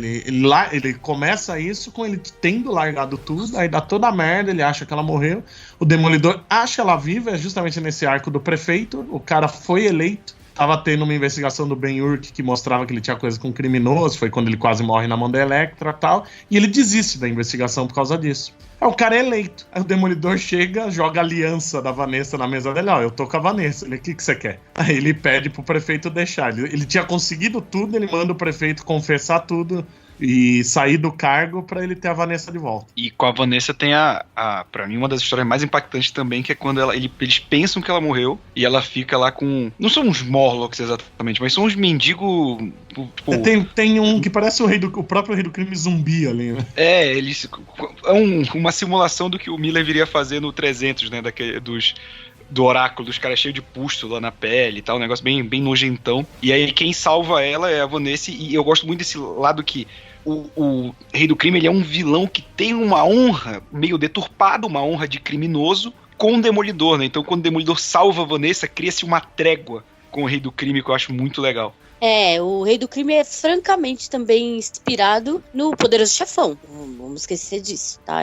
Esse código de honra dos mafiosos, é o código de honra do mafioso. Se você me livrou, eu te odeio, mas você salvou alguém da minha família, alguém que eu amo, então, sabe, por um tempo a gente vai ficar ok, até você pisar na bola e me dar outro motivo pra eu querer você morto de novo. É o código de honra de mafioso. E é muito interessante também, o Léo citou mais cedo, né, que ele passou de ser só um cara gordo pra ser, tem uma cena, o Miller faz ele levantando 1 milhão de pesos, faz 10 caras irem pra cima dele, ele sair, sabe, rebocando os caras, justamente, eu gosto desse, e o Frank Miller criou e depois outros foram desenvolvendo, esse mundo das pessoas entenderem porque existe um medo do Rei do Crime. Que sempre alguém, por que vocês têm medo desse cara gordo? Aí mostra ele derrubando 5 caras numa abraçada, sabe? Por que ninguém trai esse cara? Aí vai ele... Quando o cara pensa em trair o Rei do Crime já tá 5 passos à frente. É muito bom. Não, a primeira vez que o Demolidor o vê, né? Ele fala, eu tô sentindo aqui com o radar uma presença. Aí ele fala, deve ser ele. Já me falaram que ele é aterrorizante, que ele não sei o quê, que ele tem uma presença, né? Ele fala, mas ninguém me falou que ele era grande assim. Então, uma coisa que é bem legal se a gente for pensar do ponto de vista semiótico da coisa, da narrativa gráfica, é essa monstruosidade do Rei do Crime, né? O Frank Miller desenha ele enorme, monstruoso, porque ele é um ser monstruoso. Monstruoso em todos os sentidos da palavra, né? Tem uma outra parte que eu acho que é quando o Ben-Hur que tá tirando foto dele, ele vê ele entrando, ele é o rei, é um cara de 2,10 metros pesando 250 quilos. Então essa dimensão dessa grandiosidade monstruosa dele é monstruosidade, né, da psique dele e do física, né, tamanho dele. E ele usou isso também pra ser uma ameaça, pra ser, queira ou não, ser uma ameaça, não ser simplesmente um cara gordo, né? Ele entra numa sala, ele já se impõe, né? Exato. E é engraçado lembrar que quando o Stan Lee criou o Rei do Crime, ele mandou pro Romita uma instrução. Eu desenho um cara grande. Uau, até aí. Mas isso é parte do processo, né, cara? O Romita Jr. diz que o processo de criação do Stan Lee com o pai era muito maluco. O Stan Lee ligava, vou passar aí mais tarde. Aí o Romita já pegava um bloco e ele falava, ele vai me falar as coisas e ele não vai anotar nada. Aí o Stan Lee chegava, você vai ter que desenhar uma cena assim, ele pulava no sofá. E depois assim, e pulava pra mesa, sabe? Que era uma maluquice. Mas faz sentido, né? Ele falou, desenha um cara grande, e o Frank Miller pegou depois e falou assim, essa instrução que ele decidiu seguir, né? É um cara grande. Eu gosto muito a ideia original de Stan Lee. Eu gosto muito Rei do Crime do Amor e Guerra, que é desenhado pelo Bill, e é monstruoso. Ele tem uma cabecinha e um corpo, assim, hecatômbico, enorme, né? Que é justamente aquilo, ele exagera na coisa pra mostrar o quão grande ele era. Muito bom. Então, acho que já falamos dos principais elementos dessa fase inicial do Frank Miller, né? O Elektra, o Mercenário, o Rei do Crime. E agora a gente podia ir para as outras fases, né? Porque além de pegar essa fase da mensal, ele fez alguns especiais, ele fez depois a origem do Demolidor, ele fez uma série de coisas. Qual que é a obra que vem em seguida? Qual que é o seguinte trabalho que ele fez? Então, acaba essa fase dele na mensal em 83, aí em 86 ele faz tanto o Amor e Guerra quanto a Queda de Murdoch. Como é mais curto, vamos começar pelo Amor e Guerra. O Amor e Guerra, ele já é mais pra frente, né? Que como o Miller trabalha essa questão do amor do Rei do Crime pela Vanessa, também criou-se um elemento muito forte da Vanessa ter uma repulsa por ele depois. Né, e que o Frank Miller introduz aí, que a gente chegou a ver em outros, né, principalmente na fase do Bendis, que por ele ser um homem do crime e tal, ela criou essa aversão. E aí, no Amor e Guerra, ela tá num estado meio catatônico, e o Rei do Crime quer o melhor tratamento pra ela. Então, do jeito dele, né, ele sequestra a mulher do cara que é tipo pioneiro nesse tipo de estudo e fala, só vai ter sua mulher de volta quando você fizer minha mulher voltar ao normal. E em paralelo, o que acontece? Os caras que estão guardando a mulher do cara não conseguem fazer isso, tem toda uma série de cagadas, o Demolidor se envolve, é uma trama em que diretamente não envolve o Demolidor e o Rei do Crime, eles estão agindo em paralelo meio que sem saber que a ação de um importa pro outro, e enquanto isso você vai vendo desenrolar, e é uma história muito mais, justamente, sobre o crime, o Rei do Crime, e todo o que ele afeta, né, porque o Demolidor vai enfrentando capangas dele no meio do caminho, e o amor dele pela Vanessa, como ele cega ele pro seu ao redor, né, e é uma obra desenhada pelo Bill Sienkiewicz, fantástico trabalho do Bill Sienkiewicz, um dos trabalhos mais bonitos dele, e assim, é algo muito mais visual do que textual, eu diria. É uma obra de arte, cara. O Amor e Guerra, na verdade, ele é uma obra lenta. Ele é uma obra uma obra que não tem muita ação. Então é uma obra muito poética também. E a Vanessa, ela tá, ao que parece, a Vanessa tá doente, e não é uma doença só não é só psicológica, ela tá com uma doença física, assim. Ao meu ver, parece que ela tem uma doença degenerativa. Né? Era um negócio assim, que eu acho que eles desenvolvem isso antes no Aranha. Ela não se mexe, acontece alguma coisa que paralisou ela de uma forma, assim. Ele chega perto dela, ela parece uma boneca desengonçada, assim. E aí ele quer fazer ela reagir, né? E aí, realmente, foi o que o Roberto falou, as ações, elas correm em paralelo, né? Então, o Demolidor e o Rei do Crime, eles agem em paralelo, e cada um mostrando o seu caráter, né? Isso que é incrível. O caráter fica muito claro ali. E também fica uma sensação de querer trégua também, né? De querer, tipo, ele dá qualquer coisa que for preciso para que a Vanessa viva novamente. E aí ficam barganhando com a vida dela, praticamente, né? E é muito delicado, assim, é um trabalho muito delicado. As cenas em que o Demolidor tá saltando com a Vanessa são uma das coisas mais lindas da narrativa gráfica que eu já vi na minha vida, assim. Não sei porque eu sou mega fã do Bill Sienkiewicz, mas é uma das coisas mais lindas que eu já vi. E é uma graphic novel que por algum motivo ficou quase 30 anos sem ser republicada no Brasil. Foi sair só agora de novo. E aí no mesmo ano, o Miller volta pra revista do Demolidor, só que agora só pra um arco, só como roteirista, e chama o David Mazzucchelli pra ser o desenhista da Queda de Murdoch, que acaba sendo a história mais famosa da história do Demolidor, né? Mas uma coisa impressionante do Mazzucchelli é como ele é um cara versátil na arte, né? Assim, essa arte dele em Queda de Murdoch, ele emula o Frank Miller na fase dele pra caramba, assim, mas ainda deixa visível que o traço é dele. São obras muito próximas, mas, cara, Queda de Murdoch e Ano 1 são duas artes completamente diferentes, mas que você consegue enxergar, que é do Mazzucchelli. Mazzucchelli. O Mazzucchelli é um gênio, né, cara? Ele é. Ele é Pena que ele trabalhou tão pouco na vida, porque ele eu amo o Mazzucchelli. Quando a gente entrevistou o David Marquinhos, o David McKean, ali no FIC, a gente perguntou dele, né, porque ele claramente não curte muito quadrinhos e tal. Aí a gente perguntou pra ele sobre outros artistas de quadrinhos que ele seguia, achando que ele ia falar do Bill Sienkiewicz e outros. que tem um estilo mais que remete mais ao dele, né? Aí ele falou que o único artista de quadrinhos que ele realmente acompanha e ele acha que sabe muito bem o que tá fazendo é o David Mazzucchelli. É muito bom. Como é que ele falou? Ele Adoro. falou que os outros ele acha que são... Ele acha muito Pretenciosos. pretencioso isso. É, E o pretensiosos. Mazzucchelli não, o Mazzucchelli faz o que precisa ser feito na história. Bom, voltando à queda de Murdoch, começa com a Karen Page, que foi lá a primeira namoradinha do Demolidor, que era secretária dele do Fog e tal. Ela já tinha saído do título há muitos anos, que é uma coisa que aqui no Brasil mal apareceu, mas ela virou namoradinha de outro herói depois. Ela queria ser atriz, ela vai pra Los Angeles e namora o Motoqueiro Fantasma por alguns anos. E aí também acaba a revista do Podre pra homem, né? Ela escolhe bem. Ela gosta de demônio.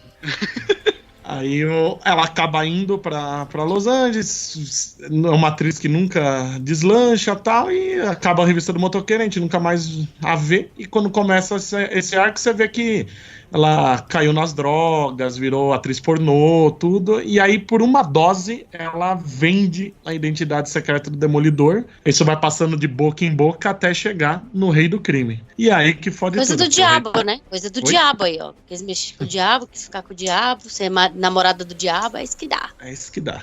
Ô diabo. Aí, aí o rei começa a fazer o plano todo pra se vingar das duas identidades. Até porque nesse ponto, o Matt Murdock, a identidade civil, já mais de uma vez também já tinha enfrentado o rei nos tribunais em vários casos, né? Ele já tinha ódio dos dois, descobrir que a mesma pessoa só aumentou o ódio, né? E é uma história que ela é muito mais psicológica que outra coisa, né? Porque é o Demolidor sendo destruído. É o que a gente estava falando na fase inicial lá, de ficar sombrio e tal, mas é aí que define esse círculo vicioso do Demolidor queda de Murdoch, é o nome certo, porque ele tá sempre em queda, né? Ele tá sempre se fudendo, parece que a vida dele não pode piorar mais, mas sempre piora mais, e começa aí. Nesse ponto ele é acusado de assassinato, perde o direito de ser advogado, perde a casa que explode, o Fog briga com ele. E aí ele tem os dois alicerces que mantém ele, a Karen que volta, né, depois. Ele perdoa ela de cara, ele fica meio puto momentaneamente, mas ele perdoa bem rápido até. E a coisa que é mais interessante que eu acho na saga é o desenvolvimento da mãe do Demolidor, porque a gente sempre sabe a gente sempre soube até aí que ele foi criado pelo pai. A gente deduzia que a mãe tinha morrido, não ficava nunca claro, tal. Até nas primeiras histórias do Miller, tem uma edição que o Demolidor tá tendo uma alucinação com o pai, ele fala que a mãe morreu, tal. E aí quando ele tá todo fodido, ele quase foi morto, foi jogado no Rio Hudson, tudo, ele é socorrido, tal, e vai parar na igreja. E aí a gente vê que é a mesma igreja que ele esteve quando ganhou os poderes, tal, que ele quase morreu, tal. E aí tem a irmã Meg, que cuida dele, que é muito interessante, que a gente deduz que é a mãe dele, você vê que eles um percebe que o outro percebeu, e isso nunca é verbalizado, né? Nunca é falado. A gente falou do Mark Waid, demorou todos esses anos pra gente ver uma conversa franca de mãe e filho, foi só na fase do Mark Waid que foi ter isso, mas a semente foi o Miller que plantou aí. Caramba, então ficou subentendido esse tempo todo. Ninguém nunca falou disso. O Kevin Smith mexe um pouquinho, mas também deixa só subentendido, não chega a falar. Ele num quadrinho fala mãe, mas no inglês o mother pode ser por causa madre, de ser, né? De ser madre, madre, não é madre, né? madre, Naquela semana não é madre, né? Mas também não desenvolve, né? No máximo ele fala um mother na hora e fica só nisso. Foi só o Wade na época do pecado original, que ele pegou uma saga bosta e usou o Taim pra desenvolver isso. É incrível essa história da mãe do Demolidor, cara. E novamente, fazendo referência à série, foi super bem usada na série também, onde finalmente eles escancararam que a irmã Meg era mãe do Demolidor e tal. Então, aliás, ela dando as patadas no Matt é muito bom. Exatamente, mas porque a Meg dava, né? Tipo, ela sempre deu. Ela sempre foi mãe, assim, nesse quesito. Só que ele não sabia que era a própria mãe dele, né? Mas ela sempre foi, né? Até nas HQs, ela sempre deu conselhos, ele sempre procurava, ela sempre falava, ela sempre deu conselhos, ela sempre esteve perto. Ela seria meio Leslie Tompkins do Demolidor?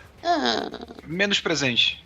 É pontual, como ela aparece. Exatamente, é pontual. Ela é meio Deus Ex Machina, assim. Ela surge quando ela tem que surgir. Exatamente. Quando ele tá muito fodido, ele encontra ela. Exato, isso é um ponto muito legal. quando ele sempre tava, assim, sem esperança alguma, quando ele tava, assim, a ponto de morrer, quem salvava ele era a mãe. Que a próxima aparição importante é na fase do Kevin Smith, quando ele tá enlouquecido com as manipulação do mistério, achando que tá num negócio religioso, ele já não sabe no que acredita, a Karen tá com AIDS, ele brigou com o Fogg tá preso, tá tudo fudido, aí de novo é a Meg que levanta ele. Tem um issues com a mamãe, Mommy issues. Mas o negócio que a gente falou da arte do Mazzucchelli, tem as primeiras páginas das edições, que é o Matt sempre dormindo, que você pega a primeira, a segunda e a última, que ele vai aos poucos fazendo... Isso é sensacional. Ele fica na posição fetal. Ele vai retornando à posição fetal, que o nome em inglês faz mais sentido, que é o Born Again, né? Ele nasceu de novo. E isso eu acho maravilhoso, cara. E principalmente na terceira imagem, você vê que o Mazzucchelli tá emulando o Miller, que, cara, o rosto, a sujeira, o modo como ele tá desenhando é muito... quadrado. É muito bom. As quadrado. É muito legal. Então essa era a coisa do Born Again, e usarem a mãe como figura central é totalmente incrível. E é interessante, né? Porque é o melhor confronto, né, do Rei com o Demolidor até hoje. Só que realmente a personagem que é importante mesmo é a Meg. Ela acaba roubando a cena e tem a introdução de um vilão que era meio bosta, mas depois acabou sendo usado sem explicação nenhuma, porque ele morre na história, mas aí fingem que ele não morre, que é o Bazooka, né? Era aquele super soldado maluco, que é uma coisa interessante de ver. Não é nem por ele, é bem no final da história que os Vingadores aparecem, né, na luta final. E a gente vê a visão que o Miller tem do super-herói que não é urbano, né? Ele põe ele não só na narração, como Mazzucchelli na arte, eles colocam eles como deuses que estão ali, né? É lindo demais. Exatamente, aquilo, ele é super iluminado, exatamente. Tem uns raios, É sempre uma pose imponente, de baixo para cima, para dar mais impacto. E tem uma participação maior do Capitão América, né? Que parece um padrão do Miller, né? De pegar o herói patriota e dar o contrapeso pro herói urbano, né? Ele faz isso com o Superman, o Batman no Cavaleiro das Trevas, e usa um bem menor escala aqui com o Capitão América e o Demolidor. Faz muito sentido. Muito louco isso, né? Como a gente vai fazendo paralelo. Aí é mais fácil, né? Quando é um autor que... A gente gosta muito do Miller, mas... Né, o Mazzucchelli ainda fez menos coisa que ele. Mas o Miller também não é um cara que fez 500 mil trabalhos. É que até ele ser consumido pelo álcool, ele fez só coisa boa, mas era pouca coisa. Não foi muita quantidade. E metade delas é com o Demolidor, né? O Demolidor foi o personagem que mais sofreu influência do Miller, não tem como falar. Foi o personagem que ele moldou, essa é a palavra.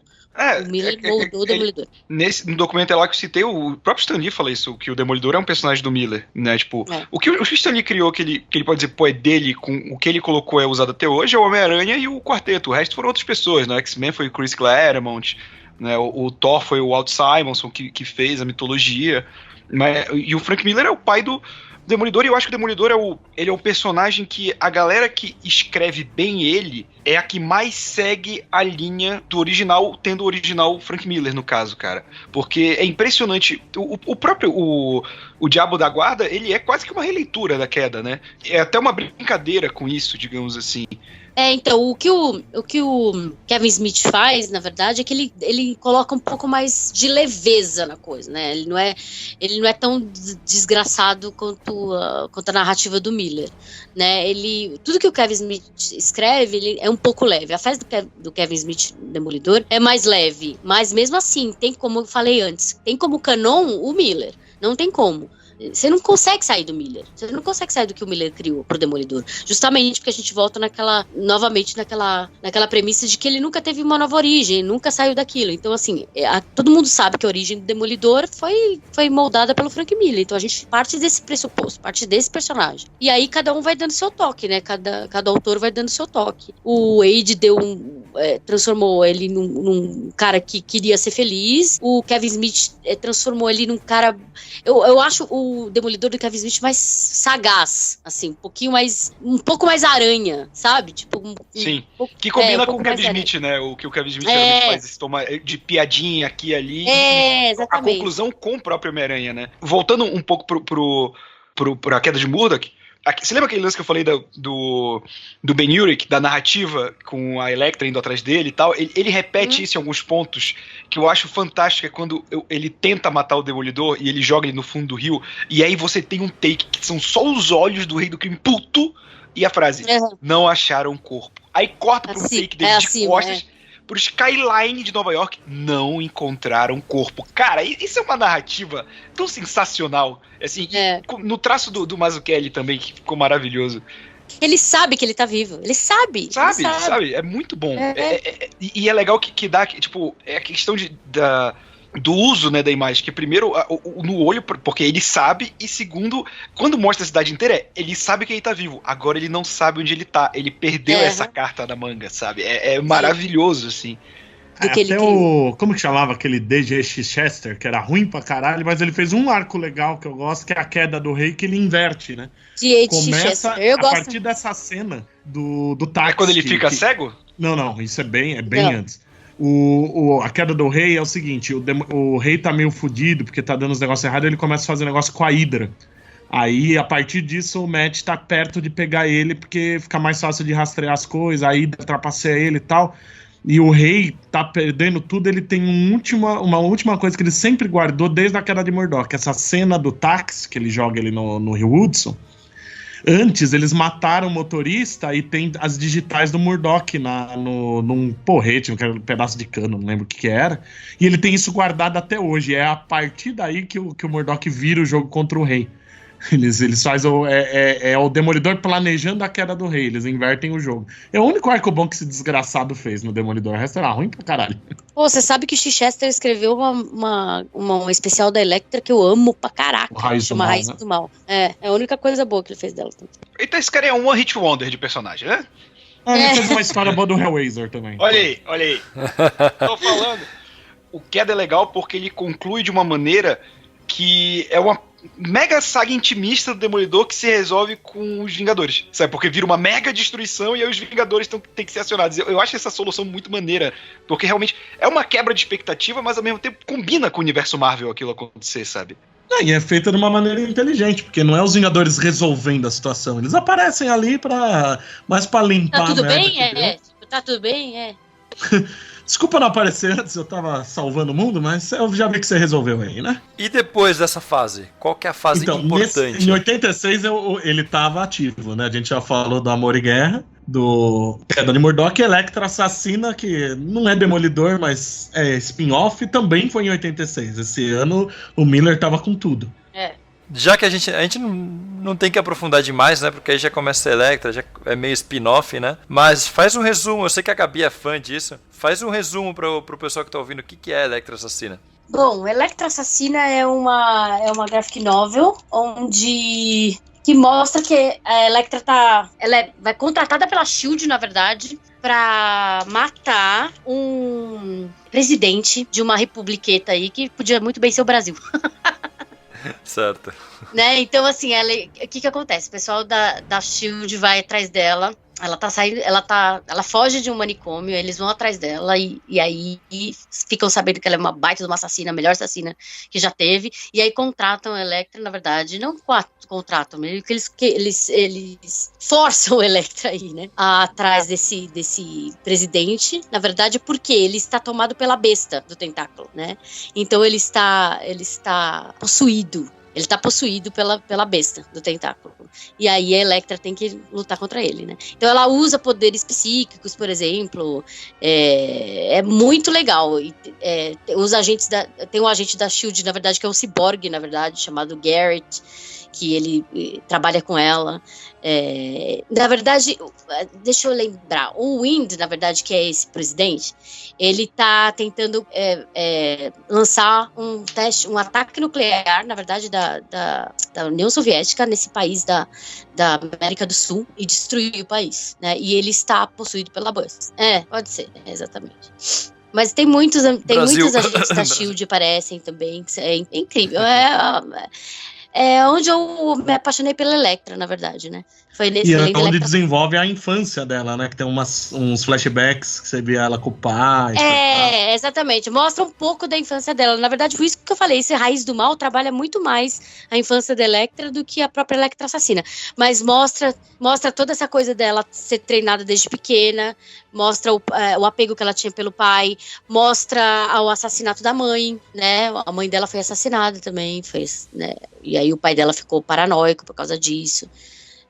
Mas é incrível, assim, é uma obra de arte do Miller e do Sienkiewicz, que é toda também em aquarela, praticamente, totalmente disruptiva, a forma como é feita, cheia de colagem, uma coisa meio McKean também, né? Tem bastante coisa bem parecido com David Marquins. Muito bom. Um trabalho do Bill Sienkiewicz muito parecido com o Davi Marquins. O 5 e 20 é muito bom. E depois disso, teve... Quando que foi Homem Sem Medo? Peraí que antes disso tem mais um da Electra, mas que é uma história do Demolidor, embora leve o nome da Electra. Que em 90 é o Electra Vive, que, apesar do nome, a história é mais do Demolidor do que da Electra, porque é justamente quando ele fica sabendo que estão tentando ressuscitar ela. E o Miller deixa um final ambíguo, que você fica na dúvida se ela ressuscitou ou não, que o próprio Miller diz que se arrepende de ter feito essa história, que ele preferia ter deixado a morte definitiva mesmo, né? E ela é interessante que é um lugar que é uma obra que o Miller mudou o traço dele, é um traço mais, que tá um meio termo do clássico com as desgraças atual dele. Uma coisa que é muito importante, que é meio que deixa en passant, assim, existe uma sugestão no Electra Assassina é que a Electra tenha sido abusada pelo pai, tá? Fica bem assim, tipo... é verdade, é isso.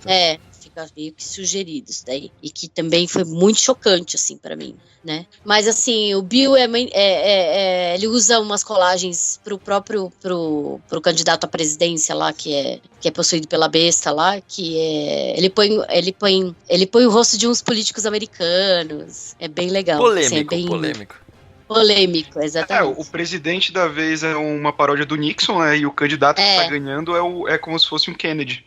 É um Kennedy, Isso. E aí no Electra Vive é como que chama a esposa do Miller? Lynn Varley, né? Lynn Varley.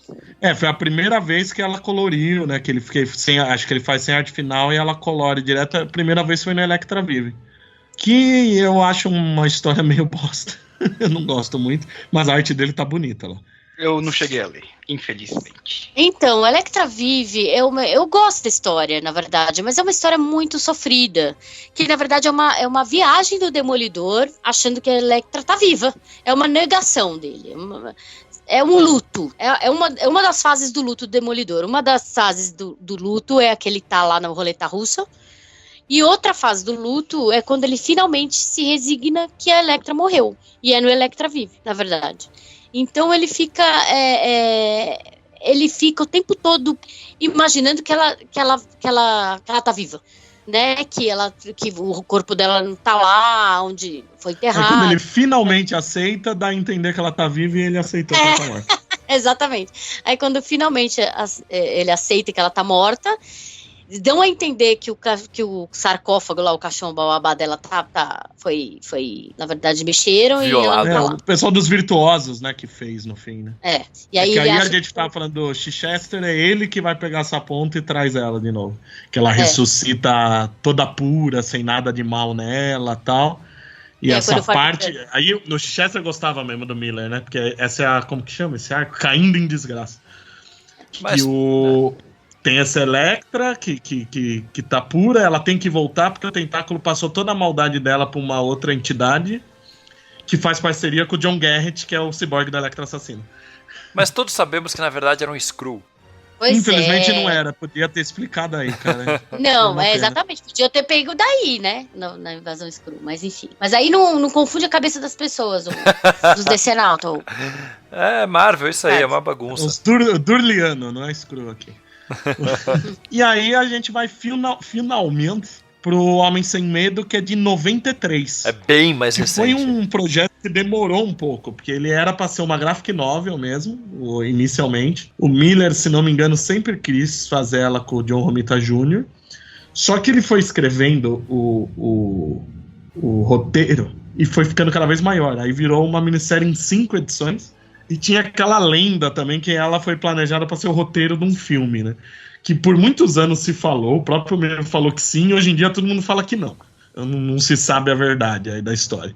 Mas a ideia do Homem Sem Medo é recontar toda a origem do Demolidor, mas não do Demolidor, do Matt Murdock mesmo, porque ela não chega a ele se tornar o Demolidor.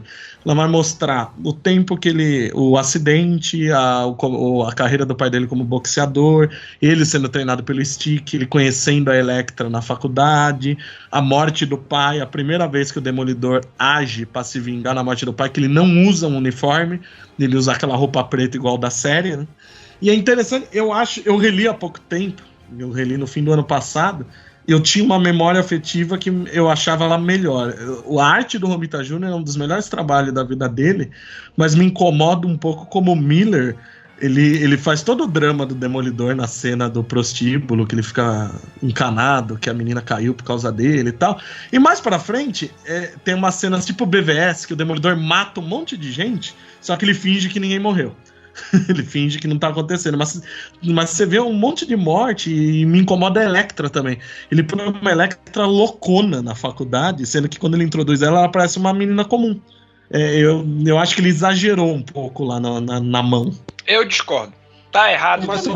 Tá errado. Tem que acabar o Vicente. Eu não sei se ele erra na mão, mas eu acho que isso meio que faz parte do Demolidor, da coisa dele querer sublimar e não entrar dentro de uma pira, entendeu? Eu acho que ele meio que sublima essas mortes, né? Tipo, porque se ele for atentar para cada uma, ele simplesmente se mata, né? Praticamente.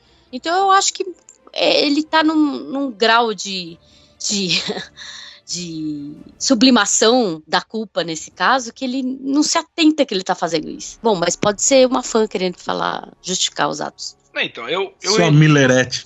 Não tem tanto tempo assim, mas eu até releria se eu não tivesse emprestado para pessoas que não perdem tempo lendo, né? Né?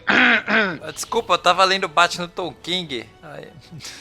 Essas bosta de ler, né? Mas é isso aí. Mas voltando assim, eu concordo na parte que é um dos melhores trabalhos do Romita. Meu Deus do céu, como o Romitinha tá desenhando nesse quadrinho, cara. É um negócio maravilhoso. E é cheio de... O Frank Miller também é um cara que... Ele é um bom roteirista. Também já foi um bom desenhista. Então ele manja de deixar certas páginas livres pra narrativa do desenhista. Então o Romitinha tem vários painéis, assim... que é a arte dele fluindo, cara. O Demolidor, moleque, pulando pelos telhados com stick, é uma dos quadros mais bonitos do quadrinho que tem, sabe? A própria Elektra, cara, como ele desenha ela com um cabelão gigantesco, assim, que ela... É porque eu acho que o Frank Miller, ele tem um pouco isso também, quando ele fica mais velho, que o personagem não é só o personagem, é uma personificação de algo. A Elektra, naquele momento, ela é o caos personificado, entendeu? Mesmo que ele tenha introduzido ela como algo mais simples, a princípio, ele quer, naquele momento, colocar ela como caos. E então, tipo, ela é uma mulher mega voluptuosa, como o Romitinha desenha, um cabelão, e ela faz coisas que você fica pensando, cara, ela já era uma ninja aí, né? E em teoria ela não era uma ninja ainda. Mas... E ela já age como psicopata já também. Sim, então, mas aí passa a valer, como essa é uma história de origem, passa a valer isso, entendeu? Eu não vou ficar atrelado ao que veio antes. Passa a valer essa então. E eu acho fantástico como é conduzido, sabe? A história tem na própria roleta russa que a gente falou, o Frank Miller, ele já flerta um pouco em recontar essa origem do Matt de novo, né, com um pai um pouco mais violento, um pouco mais perdido, e justamente por causa da arte final do Terry Austin no roleta, o traço dele tá bem mais quadradão e rabiscado que nem o do Romitinha, sabe? Então é muito interessante. Eu acho que poucas vezes eu vi um retcon assim de origem que é uma origem reimaginada. Eu acho que talvez seja melhor, assim, talvez só perca pra Batman 1. Pra mim eu amo, é uma das HQs que eu mais amo na vida, não posso nem falar nada muito sobre, porque eu certamente vou exagerar, como eu falei, eu sempre vou justificar qualquer merda que o Miller fez nessa HQ, porque pra mim ela é incrível.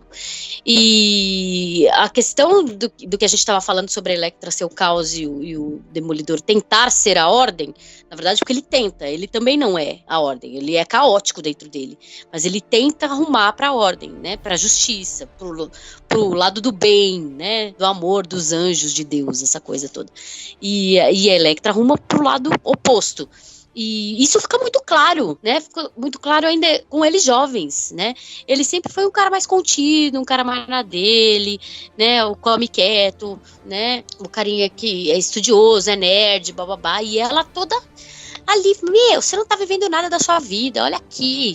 Entra nesse carro, vamos comigo, vamos lá, vamos correr na neve, vamos ficar bem louco. Ela sempre foi a questão, o apelo do selvagem, né? Ela sempre foi o apelo dos instintos dele, né? Sempre foi o anjinho e o demoninho, sabe? Aquela coisa.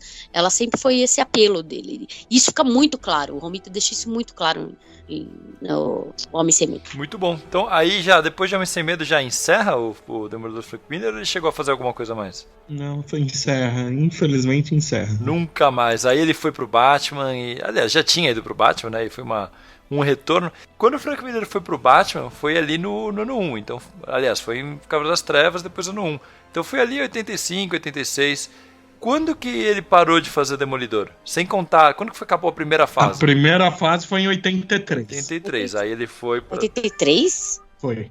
Ele ficou de 79 até 83. Não foi 85, lá? Não. Eu olhei, é que eu tava na dúvida também. Eu olhei aqui no TP, a última história de 83, que é o Será que Roleta 85 não é quando saiu no Brasil? Pode ser. Ah, pode ser. Acaba sendo as referências nossas, acabam sendo essas, né? Então, porque aí ele foi direto ele saiu da Marvel, provavelmente já nessa, e foi fazer o Cavaleiro das Trevas. E depois ele volta pro Demolidor pra fazer mais algumas coisas esporádicas, às vezes da Electra, o Homem Sem Medo, tudo. Outro dia eu gravei o podcast, o ArgCast sobre o Danny O'Neill, né? Sim. Muito disso dele ficar indo e vindo é porque o editor de tudo isso é o Danny O'Neill, né? Ele gostou do trabalho dele, ele puxava o Frank Miller pra tudo. Mas quando o Danny O'Neill foi pro... Quando o Frank Miller tava desenhando o Demolidor, o Danny O'Neill já era o editor. E aí quando... O Danny O'Neill se torna o editor do Demolidor bem no comecinho da fase do Miller. Antes era o Al Milgrom e a Joe Duff. Aí entendi. Acho que depois umas 8 edições no máximo, já é o Danny O'Neill. Aí o Danny O'Neill vai pro Batman e arrasta ele junto. Tanto que quando o Miller sai, eu acho que o argumentista seguinte do Demolidor é o próprio O'Neill. Então não foi tão seguido assim. O Frank Miller saiu de Demolidor por quê? Vocês sabem? Tem algum motivo dele ter saído? Ele realmente tinha contado a história que ele queria. Ele disse que ele tinha mais ou menos tudo planejado já desde que ele introduziu a Electra, e ele contou todo o arco que ele tinha em mente. Olha, até porque vendia pra caralho e ganhava prêmio também, né? Ele ganhou vários... Ficou sem ideias. É uma coisa que mais roteiristas deviam fazer, né? Porque às vezes eles contam que queriam e fica mais 5 anos enrolando depois. Faz sentido. E aí, até ele fazer Cavaleiro das Trevas, teve algum outro trabalho notável do Frank Miller? Algum outro trabalho? Herói, assim? Ronin. Ronin. Ok, tá explicado. O Hard Boy é quando? O Hard Boy eu acho que é 90, por aí. É na época que ele lança a Electra Vive, mais ou menos. Vive, então, na verdade, ele vai pra DC fazer Ronin. Acho que o Ronin sai... Eu não lembro se o Ronin saiu primeiro do que o Cavaleiro das Trevas. Ronin e Born Again é nessa época, não é? É foda, né? Em 86 e 87 ele lançou quase todos os grandes trabalhos dele. Ronin começou em 83 e foi até 84. Então bem isso. Ele foi direto. Então ele saiu de fazer Demolidor, foi fazer Ronin já na DC, então provavelmente esse papo tava na vibe de Japão, né? Esse papo de já acabei minha história, provavelmente é papinho, né? Ele deve ter recebido uma proposta na DC de fazer um trabalho autoral. Acho que não, cara. Ele conclui tão redondinho o Demolidor. Eu acho que é um dos runs com conclusão mais redonda, assim. E o Frank Miller, antes dele ficar gaga, obviamente, ele realmente parava pra contar a história dele. Porque se parar pra pensar, ano 1 é o início do Batman. Por que ele não ficou mais tempo depois de ano 1? Pode ver, o Demolidor é o único run dele. O resto é tudo só um arco. Faz sentido. Mas ele criou nome rápido, né, cara? O Demolidor, ele chama muita atenção. Ronin teve certo barulho na época e o que ele fez com o Batman... Ronin ganhou prêmio, se não me engano, na época. O grande lance é que o Frank Miller fez muita coisa que foi disruptiva, né? Demolidor foi uma puta inovação pra época. Ronin, ele trazer o lance do mangá... A gente tava esquecendo do Wolverine com o Claremont. É muito bom isso, é verdade. Ele escreveu e desenhou, né? Ele escreveu junto com o Chris Claremont o Wolverine, que tem 1 milhão de nomes, tem Eu Wolverine não sei o que. Eu nunca sei o nome desse arco. O Eu Wolverine é um encadernado que tem mais coisa. Bom. É o famoso Wolverine andando na neve. Não, com flecha na costa. O Wolverine andando na neve é do Barry Wilson Smith. Não, mas não tem. Tem o do Frank Miller também, não tem, porra. Não é machista? Pode ser. É uma edição dos X-Men que ele enfrenta os carniceiros, a Lady Lethal, junto da Chispinha do Quarteto Futuro. Não, eu lembro. Eu lembro. Mas o Frank Miller foi um dos primeiros caras a desenhar a garra do Wolverine como uma lâmina e não como algo pontiagudo. Sim. Se não foi o primeiro, é que eu realmente não tenho. Eu acho que ele foi o primeiro mesmo. E aí varia de desenhista pra desenhista se é pontiagudo ou se é lâmina. Mas o Frank Miller foi o primeiro a fazer que nem uma katana mesmo. E que cabia no antebraço. Sim. Mas até aí todas as versões são assim, né? Não, o Frank Miller e o Byrne ainda faziam ok, mas quando chega ali nos anos 90, Jim Lee, Will Portacio... jura que nos anos 90 os desenhistas não faziam direito? Que surpresa. Exageravam, né? Nos anos 90, exagerando. Fazer um outro podcast de HQ nos anos 90. Né? Você aí vai rever. Mas só bêbado esse. Só eu não faço. Mas vamos lá, já que a gente tá falando do Demolidor num podcast sobre Batman, queria agora perguntar pra vocês, que são os estudiosos do Demolidor do Frank Miller, o que vocês acham que ele carregou pro trabalho dele no Batman, disso tudo? Tudo. Tudo, né? Tudo. A ambientação. A ambientação, a narrativa, o mundo real, né? Tudo, cara. Em menores porções e maior porção, por exemplo. Cavaleiro das Trevas. Cavaleiros das Trevas é tudo uma hipérbole. A cidade é mega gigantesca e 3 vezes mais suja. O Batman é muito mais sombrio e dark e tudo mais, que são a mesma palavra em 2 línguas, não sei por que eu fiz isso, mas... É burro.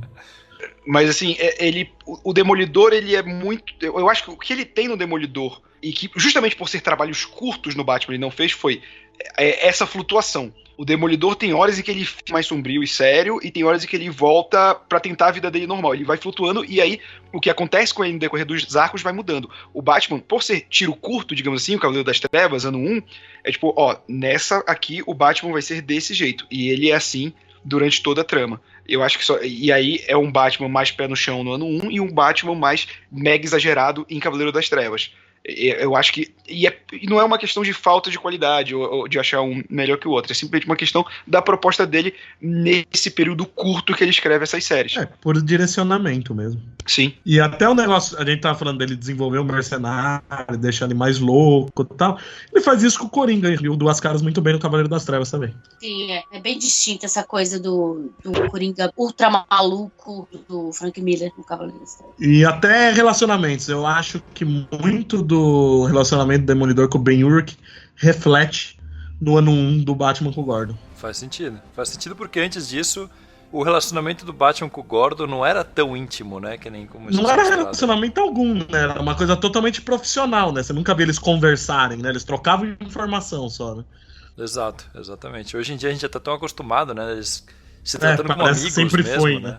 Parece que sempre foi. Aí quando eu ler uma história antiga, você lê, já na sua cabeça já tá com esse contexto, mas na verdade não tinha isso. Então acho que é isso, né? Acho que a gente pode concluir por aí o nosso programa, que ficou muito maior do que eu esperava, sobre o Demolidor do Frank Miller.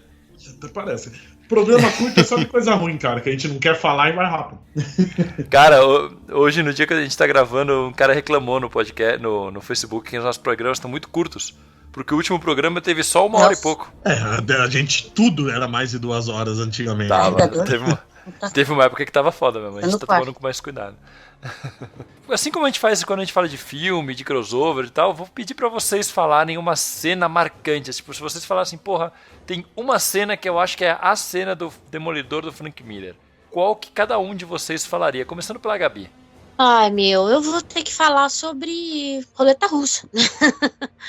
A cena, pra mim, do Demolidor do Frank Miller é o Demolidor com uma arma, uma coisa que eu nunca imaginaria ele segurando na cabeça do mercenário. E o mercenário totalmente sem condições de se defender ali, totalmente quebrado numa cama de hospital. Ele colocou o meu herói numa situação que eu nunca imaginei que o meu herói fosse estar. Aquilo foi muito chocante pra mim. Então essa cena, a própria capa da história é legal, que é o Demolidor com o revólver, assim, apontando pro leitor. Não, essa é de outra edição. Não é?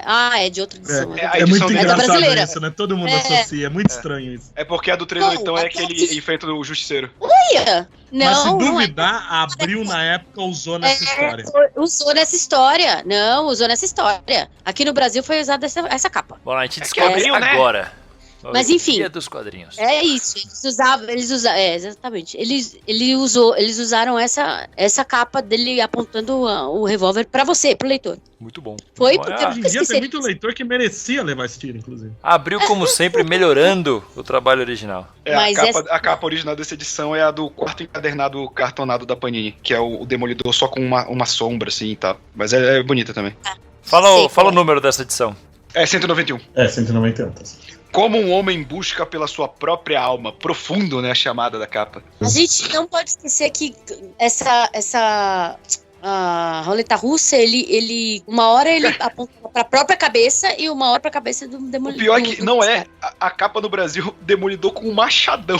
E a chamada O Mercenário Matou Elektra, amada do Demolidor. Hoje é o ajuste de contas. Parece uma capa de filme de terror, cara. Não, e tanto é que aparece ele apontando e até tá escrito No More Miss Nice Guy. É, que é o início da... É quando ele enfrenta o Justiceiro na gringa, essa capa dessa edição. Caralho, como assim? Minha vida é uma mentira. Essa capa dele porque então tá é o 83. Frank Miller e Paul Jensen. No Brasil essa loucura. história foi publicada 4 vezes. Foi no Super Aventuras Marvel 44, que realmente é o Demolidor com machadão. É com No- o Justiceiro. Maiores Clássicos do Demolidor, número 4, de 2004 pela Panini. Marvel 40 anos no Brasil, de 2007. É legal da essa Panini. edição. E nos encadernados do Frank Miller do Demolidor, que a Panini lançou mais recentemente, obviamente, na 3ª edição desses encadernados. A capa original é A bonita, né? morte do Electro também é muito, muito impactante pra mim. Ah, óbvio. sim, eu achei que você ia falar essa logo de cara, na real. Não, como a gente tava falando do Demolidor, eu quis me focar no Demolidor, mas a morte do Electro também. As duas, como eu falei, as duas histórias que eu mais gosto, e a cena que eu mais gosto, não que eu goste da morte do Electra, né, mas foi impactante pra mim. Mais impactante, Foi- exatamente. Mais impactante foi a morte do Electra pra mim. Muito bom. E você, Bud? Mais impactante pra mim é o Tucão usando a armadura do Metaloid. Né? Não, é a morte da Electra também, não tem jeito. Aliás, é incrível, a gente falou desse programa todo e não falou do Tucão, que era aquele capanga que toda edição ia preso ou apanhava do Demolidor. Ele não é tão Que relevante. nas séries ele da servia de Netflix ele é cenário, né? ampliado pra acontecer isso com todos os heróis. E o Tucão, inclusive, foi usado no Luke Cage, né? Não, em todas as séries ele tá. Qual que é o nome do Tucão originalmente? Turk. Turk. É. O Tucão é uma tradução muito boa. Parabéns, JP Martins. Roberto, e você? Cara, como eu sou um grande clubista neste podcast, vou colocar aqui a cena final do Homem Sem Medo, que é o Demolidor pulando e todas as variações do uniforme dele, né? Até ele chegar numa pose icônica, porque não só é o cara que criou o personagem como a gente conhece, escrevendo uma boa história, como é o Romitinha desenhando, e então fica o clubismo aí pro Romitinha, melhor desenhista de todos. Essa é a minha cena marcante do Miller. Se o podcast fosse em vídeo, ia cortar pra uma imagem do Roberto na CCXP chorando, entrevistando o Romitinha. Dando um beijo na boca deste homem maravilhoso. Muito bom. Eu vou pular a minha, até porque eu li muito pouco. Então não acho que eu tenha aqui como chama? Envergadura moral pra falar da cena marcante. Eu vou falar a cena do Homem Sem Medo. Eu lembro quando eu li há muitos anos isso. A parte dele pulando na frente do caminhão pra salvar o cego. Eu acho muito foda aquela cena. Mas é isso aí. Queria agradecer vocês, agradecer principalmente a Gabi por participar aqui como convidada, como especialista em Demolidor e em Elektra, claro. E abrir o microfone pra você fazer Obrigada. seu jabás, Gabi. Oi, gente, obrigada. Desculpa qualquer confusão aí, porque nós é mãe também, é que a filha entra bem no meio do podcast, mas é isso aí, que é vida real, Minas Nerds, é isso aí. Acessem minasnerds.com.br, nós estamos com campanha no Catarse, se você quer ser nosso mantenedor, se você quer ganhar brindes Minas Nerds, quer ganhar mamata do Minas Nerds, ajude o Minas Nerds a sobreviver, ok? Estamos presentes em todas as redes, Twitter, Instagram, até onde a gente acha que não tá, a gente tá. Obrigada por ouvirem. Isso aí, valeu. Acessem lá o Minas Nerds, que é um puto projeto foda. Roberto II. Bom, como eu sempre digo, pra quem gostou de me ouvir falando besteira aqui, eu também falo besteira lá no youtube.com/A Hora Suave, que é a casa de vídeo aqui do Mansão Wayne também, do Fala Animal, nosso amigo Vicente. A gente tá lá quase todo dia falando sobre quadrinhos, filmes, séries, videogames, então você pode conferir lá, também estamos em todas as redes sociais, só procurar A Hora Suave, que é um nome que ninguém quis copiar, porque só eu pra ter ideia de um nome desse, né? puta nome lixo. Não, mentira, é muito legal o seu nome, parabéns. Ah, que bacana você, cara. Eu te amo. Leonardo Vicente, seu jabás. Diferente do Roberto, eu não falo merda. Eu escrevo merda no falaanimal.com.br, que também tá no Instagram e no Facebook. E além disso, tem todos os meses matéria minha lá na Mundo dos Super-Heróis, nas bancas pela Editora Europa. Muito bom. Então é isso, galera. Se você gostou do podcast e você nunca tinha ouvido a gente porque não quer saber de Batman, só quer saber de Marvel, dá uma chance lá para o nosso podcast, que é muito legal. A gente já está com mais de 80 edições. Você ouve ele lá no mansãon.com.br ou no seu aplicativo de podcast preferido. Você procura lá Mansão, já vai aparecer a gente. E você pode também lá no site ver um monte de colunas, matérias, entrevistas que a gente faz. Tem os vídeos que a gente faz em parceria lá com o canal Hora Suave do Roberto, estão todos lá no Mansão N. Então tem muito conteúdo bacana sobre Batman e sobre tudo que o cerca, inclusive sobre materiais que o influenciaram, como é o material que a gente falou nesse programa, que foi o segundo dessa trilogia de Frank Miller que a gente está fazendo. Então deixem aí nos comentários qual que vocês acham que vai ser o terceiro, por mais que seja meio óbvio, né? Mas deixem aí nos comentários. E quem Sin quiser City. também. Sin City é o terceiro que a gente vai fazer. A gente fez Demolidor, Ronin. né, cara? E acessem também as nossas redes sociais. A gente está no facebook.com/mansãownpodcast, no Twitter, que é @mansão_Wayne, e no Instagram, que é @mansãown.com.br. Então valeu, continuem nos acompanhando e até a próxima. Falou!